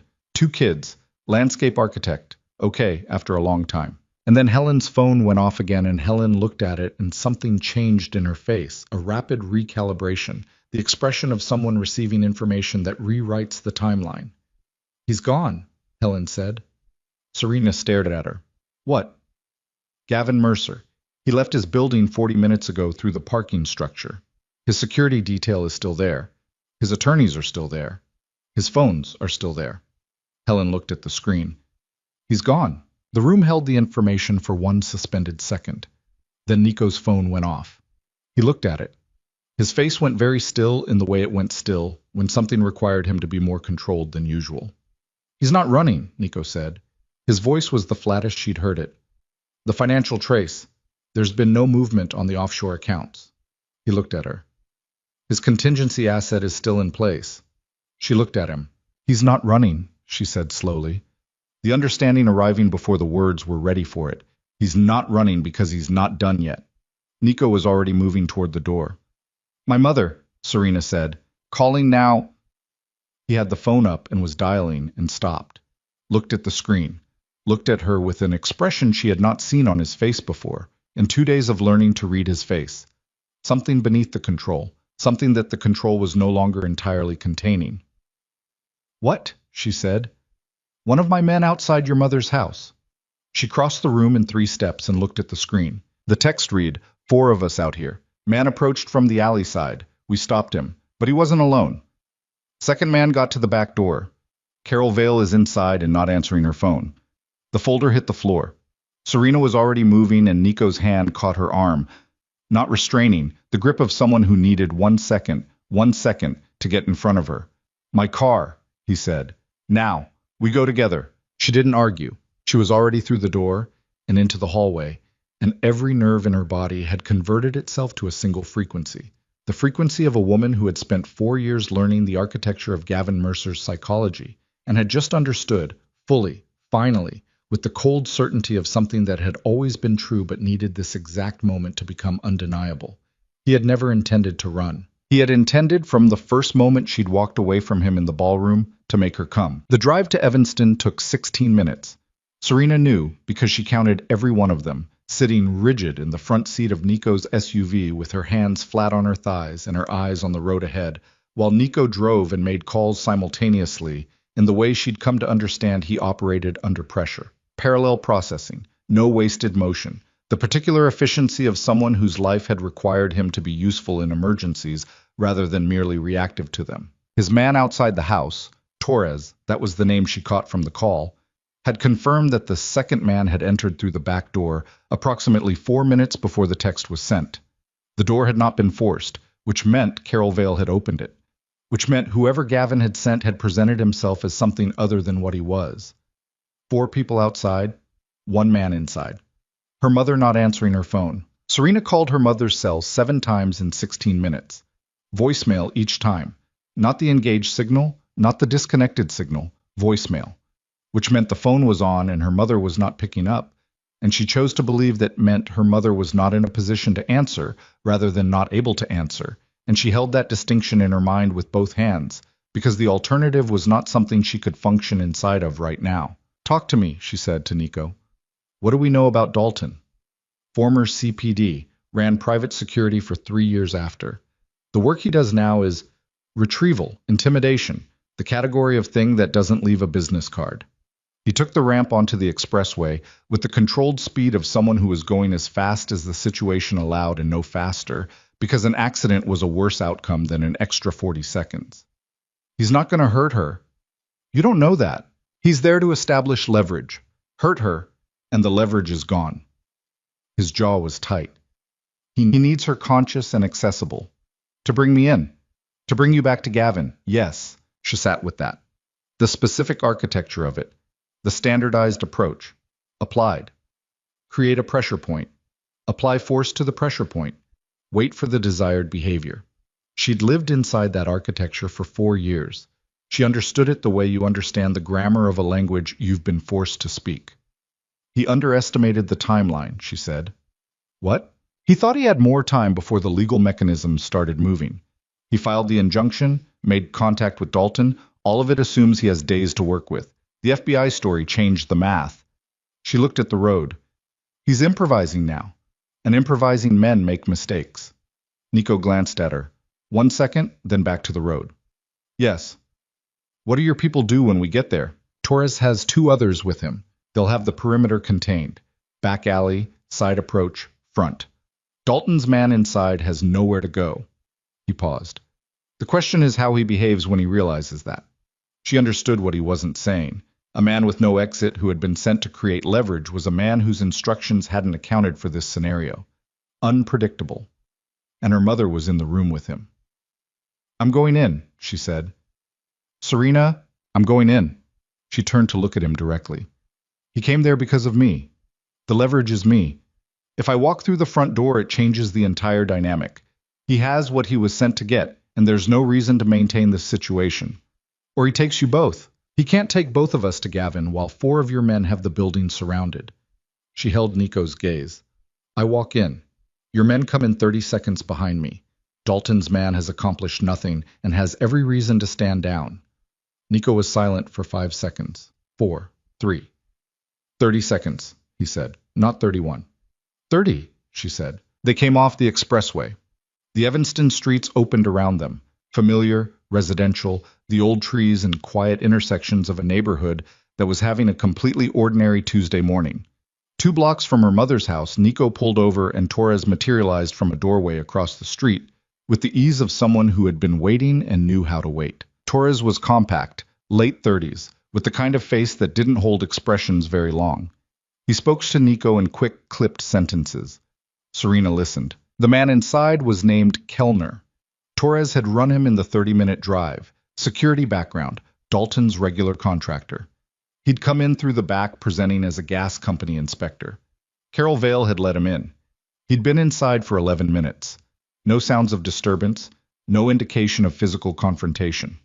The phone signal inside the house was being jammed, which explained the voicemail. He has a jammer, Serena said. Standard for this kind of operation, Torres said. No particular emphasis, just information. She looked at the house from here, half a block away, the front garden with the dead flower stalks, the window boxes, the door she'd knocked on this morning, the most familiar structure in her life, the place she'd grown up, the place her mother had said she'd lived in for 23 years and wasn't leaving because of a text message. She thought about her mother's hands flat on the kitchen table. If I run, it tells him running is the right response. She thought, not this time, not her. 30 seconds, she said to Nico.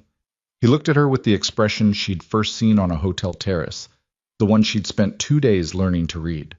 Not rescue, not possession. Something that had no clean name, that lived in the territory between respect and fear, and something older than either. 30 seconds, he said. She walked. The front door was unlocked. She turned the handle and pushed it open and stepped into the house where she had grown up. And the first thing she registered was the smell. Coffee and morning light, the ordinary domestic warmth of her mother's house. And then she registered the man standing in the kitchen doorway. Kellner was average in every way that men in his profession trained themselves to be. Medium height, neutral coloring, clothing that communicated nothing. He was holding his phone, and he looked at her with the quick recalibration of someone whose operational parameters had just changed. Her mother was sitting at the kitchen table. Carol Vale was upright, both hands folded on the table in front of her, her expression carrying the specific quality of controlled fury that Serena had seen perhaps 4 times in her life. The fury of a woman who has been placed in a situation against her will and is managing it with the precision of someone who understands that managing it is the most powerful available response. She was not injured. She was not restrained. She was sitting at her own kitchen table like a woman waiting for an appointment she had not made and intended to be done with as quickly as possible. She looked at Serena. "You're late," she said. Serena almost laughed. The sound arrived in her throat, and she swallowed it. Kellner took 1 step forward. "Ms. Vale, you need to come with me." "I don't," she said. She kept her eyes on her mother. "You're going to want to put the phone down." "Ms. Vale, your jammer." She nodded at the device in his hand. Put it down. In about 20 seconds, you're going to want both hands available for demonstrating that you're not a threat. Kellner looked at her, looked at the door behind her, looked at the phone in his hand. He was a professional. Professionals ran math. He set the jammer on the counter. 12 seconds later, Torres came through the back door and two men she didn't know came through the front, and Kellner put both hands up with the immediate compliance of someone who had done the math and found it came out the same way from every angle. Serena crossed the kitchen to her mother. Carol Vale stood up and put both arms around her daughter and held on. And this time Serena did not stop herself. She held back just as hard, both arms, her face against her mother's shoulder. The specific smell of her mother's kitchen and her mother's house, and the 23 years of ordinary life that this man had been sent to threaten. It lasted 10 seconds, maybe 15. Then Serena stepped back and looked at her mother's face and said, "Pack a bag. You're coming with me today." Carol looked at her. "Patricia's?" "Somewhere better." Carol nodded once. Went upstairs. Nico came through this front door. He looked at Kellner against the wall with Torres beside him, looked at Serena. She watched him take inventory of the situation. Her mother absent but implied in the footsteps above them, Serena standing in the kitchen with the same gray sweater and the same expression she'd been wearing in a West Loop office 20 minutes ago, except that something had shifted in the set of it, something had settled. "Okay?" he said. "Okay," she said. They had Kellner's phone, unlocked under Torres's particular brand of persuasion, for 11 minutes before the police arrived, which was enough time to confirm two things.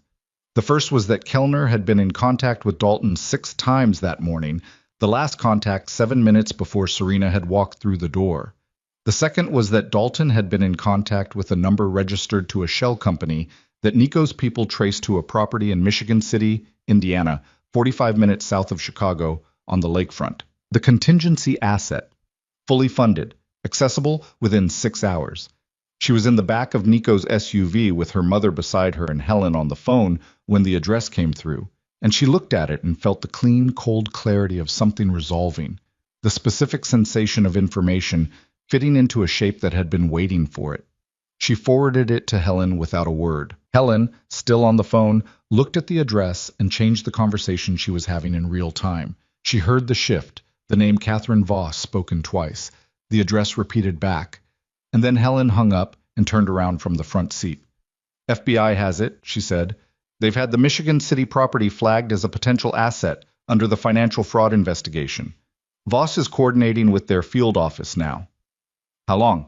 "He hasn't been there long enough to be gone." Helen looked at her watch. "If he's running the 6-hour window he described, he has 4 hours left. They'll be there in 90 minutes. Serena sat back. Outside the window, Evanston gave way to the expressway, the city reappearing ahead of them, the lake visible in gaps between buildings. Her mother's hand found hers in the space between them on the seat, and she turned her palm over and held it. She thought about the silver dress at the bottom of a bag in a Lincoln Park brownstone. She thought about 2 words on a hanger: "Wear this." She thought about all the exits she'd clocked in all the rooms for 4 years, running the calculation of how to get out without ever believing she actually would. She was out. She was out, and her mother was beside her, and the drive in Helen's briefcase was authenticated, and Dana Collier was in Chicago waiting for a prosecutor's call, and Lena Park was in Seattle, and somewhere on the Indiana lakefront, a man who had spent a decade standardizing his approach to women he'd damaged was 4 hours from understanding that the approach had a final iteration. She closed her eyes for 90 seconds. Just that. 90 seconds of the expressway and her mother's hand and the lake, somewhere to the east, permanent and indifferent and still there. Then she opened them and took out her phone and called Catherine Voss herself. The federal prosecutor was 41, sharp-featured, with the compact energy of someone who ran on 5 hours of sleep and considered that sufficient. She met Serena in an FBI field office conference room that smelled of recycled air and the particular staleness of rooms where difficult conversations happen daily. She didn't waste the first minute. "I need you to understand what's being asked of you," Voss said, setting a folder on the table between them. "The evidence we have, the drive, the email, the financial documentation, Marcus Webb's cooperation, is strong. It may be strong enough to proceed without your testimony." She paused. "But Gavin Mercer's defense will be constructed entirely around discrediting every other element. The NDA witnesses, the documentation, the recording. They will find a thread in every piece and pull it. She looked at Serena directly. You are the only witness who lived inside the pattern for 4 years and documented it while it was happening. You're the only one they can't explain away. Serena held her gaze. I know. It will be brutal. His attorneys are excellent, and they have substantial resources, and they will use your history, your relationship, your choices, your everything. They will make you defend every decision you made inside that relationship. They will suggest you fabricated evidence. They will suggest motivation. They will sit across from you for hours and try to find the version of you that breaks. She paused. I need to know you understand that, and I need to know you're prepared for it. Serena thought about the chair across the room in the dark, the reflex that had brought her upright before she was conscious, the 4 years of Sunday phone calls with the performance version of her life. She thought about Claire Reston, 26 years old, scared, the drive in a desk drawer for 14 months. Tell me about Claire Reston, she said. Voss was quiet for a moment. That investigation is ongoing. I can't. She documented a conversation. She was scared enough to do that, and she brought it to someone, and 11 days later she was dead in a car with a blood alcohol level. Serena's voice was even. I need to know that what she did meant something. I need to know this case carries what she tried to do. Voss looked at her for a long moment. The Reston investigation is part of the larger case. It's why this matters beyond the domestic violence charges. She paused. What she recorded, what she preserved, it's foundational. Her name will be in this case. Serena nodded. Okay, she said. I'll testify. Voss opened the folder. They worked for 3 hours. Gavin Mercer was arrested at the Michigan City property at 2:17 in the afternoon by a joint FBI and Indiana State Police operation. Serena was still in the conference room when Voss's phone went off. She watched the prosecutor read the message and watched the controlled satisfaction move through her face and get filed away. The professional version of relief, the kind that understood the arrest was a beginning and not an end. They have him, Voss said. Serena sat with that for a moment. She had expected to feel something large. She had been bracing, on some level, for an emotion proportional to 4 years, and a storage unit and a bruise on her ribs and a 26-year-old woman she'd never met. What she felt instead was quieter than she'd anticipated. Not small, quieter. The specific quality of a sound that has been very loud for a very long time, suddenly absent. You don't feel the silence as a presence. You feel it as the cessation of something you'd forgotten was constant. She thought, he can't reach my mother from custody. That was the first clear thought, not triumph, not relief, just the specific, practical knowledge that a thing that had been possible this morning was no longer possible. She sat with that. Thank you, she said to Voss. Voss looked at her. Don't thank me yet. We have a long road. I know. Serena stood up, gathered her jacket, looked at the conference room, the recycled air, the folder on the table, the whiteboard on the wall with nothing on it yet, waiting. I'll be at every step of it. Voss held out her hand. Serena shook it. The trial took 14 months. She had been warned. It would be long, and she had believed the warning, and the warning had still not been entirely adequate. There were depositions that lasted full days. There were motions that pushed dates and dates that were pushed again.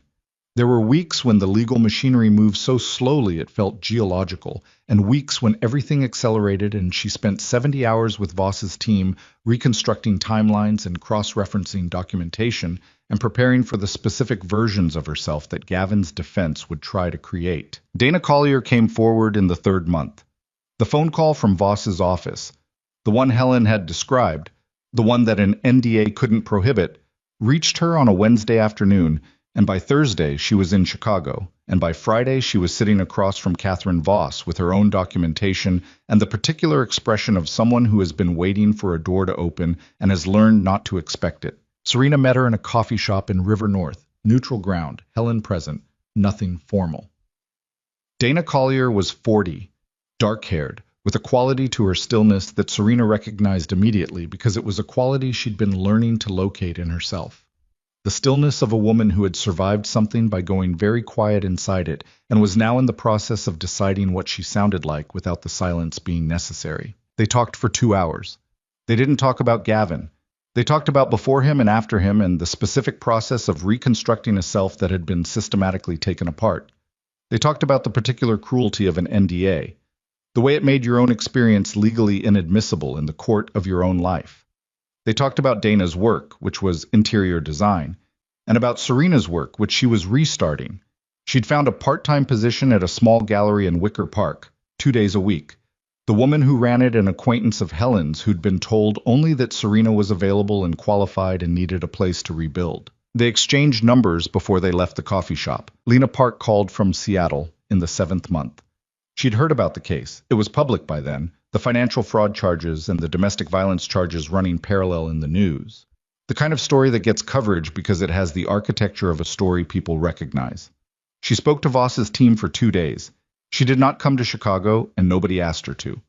What she gave them was a deposition and a collection of her own photographs and the particular testimony of a woman who had tried the official route years earlier and been buried under a constructed civil action, whose experience now demonstrated, with documentary evidence, exactly the pattern Voss had been building. Serena sat in a courtroom for 3 days of that testimony.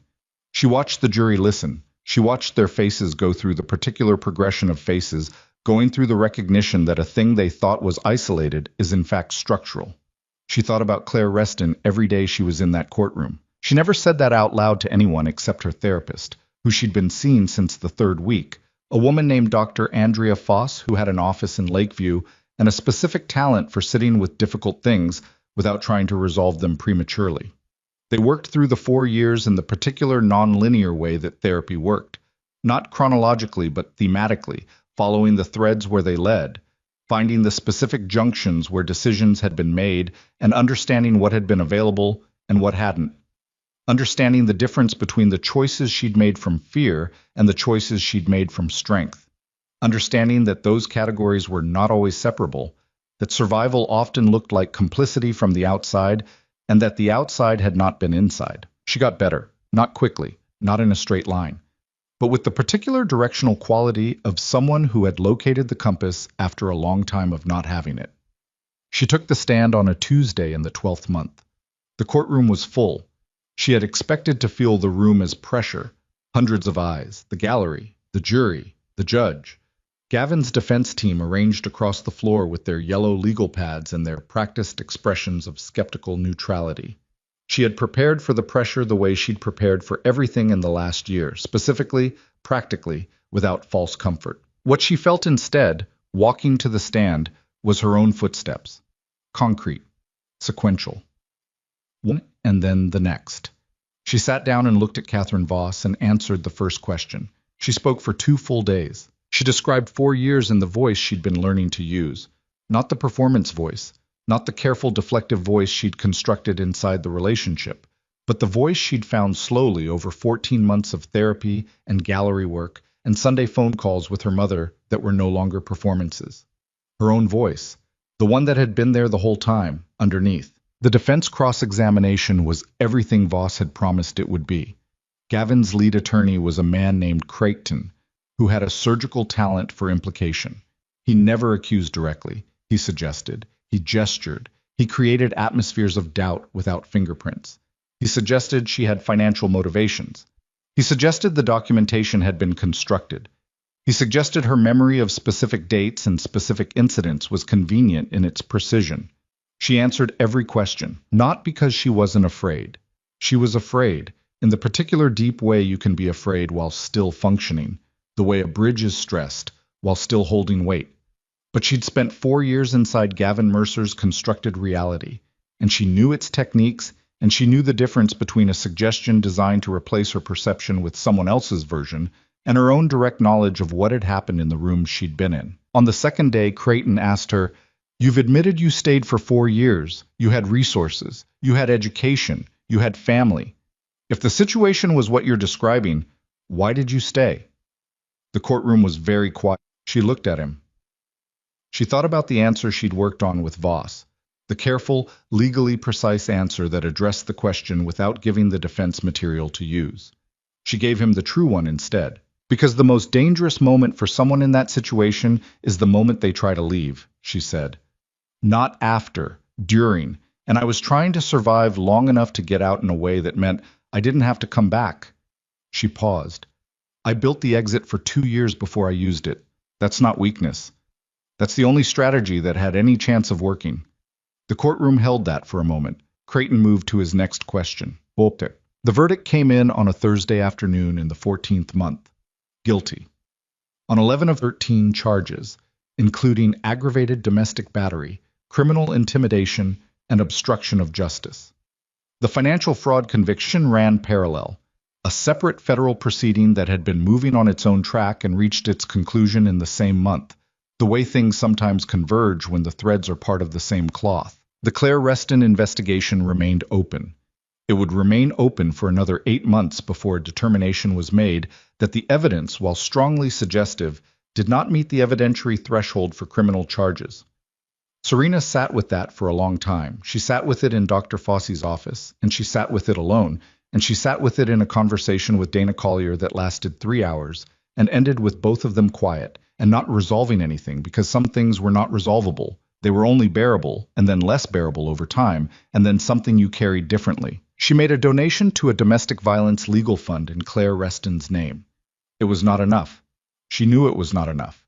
She did it anyway because doing things that were not enough was sometimes the only available action, and available action was better than none. Gavin Mercer was sentenced to 11 years. She was not in the courtroom for the sentencing. She was at work. The gallery had expanded her hours in the 9th month, and she was now managing the acquisitions process for a small collection of emerging Chicago artists. Work she was genuinely good at, work that used the architecture of her education in a way that felt, for the first time in years, like something that belonged to her. She heard about the sentencing from Helen, a text message, 3 words. 11 years. Done. She put the phone in her pocket, looked at the painting she was assessing, a large abstract in blues and grays. A young artist from Pilsen whose work had a quality she'd been trying to describe to the gallery owner for 2 weeks, the quality of something that had been through a process and come out changed in a way that was visible in the work itself. She found the word she'd been looking for. Honest, she texted the gallery owner. The work is honest. That's what it is. She and Nico had not been careful about each other. That was the only way she could describe what had happened in 14 months. Not cautious, not strategic, not managed. They had been in proximity through the trial and the rebuilding and the specific texture of a year that asked a great deal from both of them. He had kept his distance in the way she'd asked him to. Not gone, not hovering, available without insistent. He'd given her names of lawyers and forensic analysts and kept his men outside her mother's house for 3 months until she'd told him it wasn't necessary anymore. He'd appeared at specific moments when appearance was needed and been absent when absence was better. She called him in the 8th month after a particularly bad week, a week when Creighton's motions had pushed the trial date again, and she'd spent 3 days in Voss's office reconstructing testimony and come home to the apartment she'd found in Logan Square and sat on the floor of her kitchen for an hour, not crying, just depleted. The specific depletion of someone who has been running on forward motion for 8 months and has temporarily run out. She called him because she wanted to, not because she needed a protector, not because she needed rescuing, because she wanted to hear his voice, and that wanting felt, for the first time in years, like her own uncomplicated desire rather than a performance of desire or a strategy or a coping mechanism. He came over. He brought food from a Thai place on her street that she'd mentioned once, 2 months prior, and he sat on her floor with her because she was on the floor and he didn't make anything of it. Didn't suggest she get up, didn't perform concern, just sat on the kitchen floor and opened the containers and they ate. They talked until 2 in the morning, about Mara, who had called him the week before from Portland, about the legitimate business operations he was expanding, the slow, deliberate process of reorienting his work away from the gray that he'd described on the terrace of the Hargrove Hotel. Not fast, not linear, but with direction. About the painting in her gallery that she couldn't stop thinking about her mother, who had planted new things in the window boxes. She looked at him at 1:30 in the morning in her kitchen and thought about the terrace. The recognition in his eyes across a ballroom. You've been counting exits. The 30 seconds that had been 30 seconds, exactly. I'm not the same person I was that night, she said. He looked at her. I know. I mean it. I want you to know that I understand that what's happening between us is not, it's not about that night. It's not rescue. It's not, I know, he said again. You're the person who built a storage unit for 2 years and walked out of a ballroom on your own terms and testified for 2 days without breaking. That's who I've been watching this year. He paused. That's who I... He stopped, found the end of the sentence. That's who I want to know. She looked at him, at the face that had its history and its angles, that had never tried to be anything it wasn't in all the time she'd been learning to read it. Okay, she said, just that. Okay, us. There is an evening in the following spring when Serena Vale stands in the doorway of a room in a house in Lincoln Park. Not the brownstone, a different house, one they'd found together the previous autumn. A 1920s building with original hardwood floors and a garden in the back that Nico had not gotten around to doing anything about yet. And she watches the late light come through the west window and lay itself across the floor in long, flat strips. She is 33 years old. She has a gallery job she loves, and a therapist she trusts, and a mother who calls twice a week and means it. She has a scar on her left wrist she stopped trying to hide, that she stopped attaching the story to every time someone notices.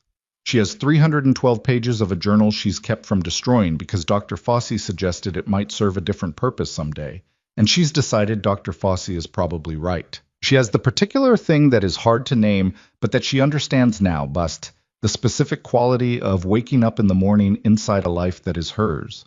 Not a performance of a life, not a survival of a life.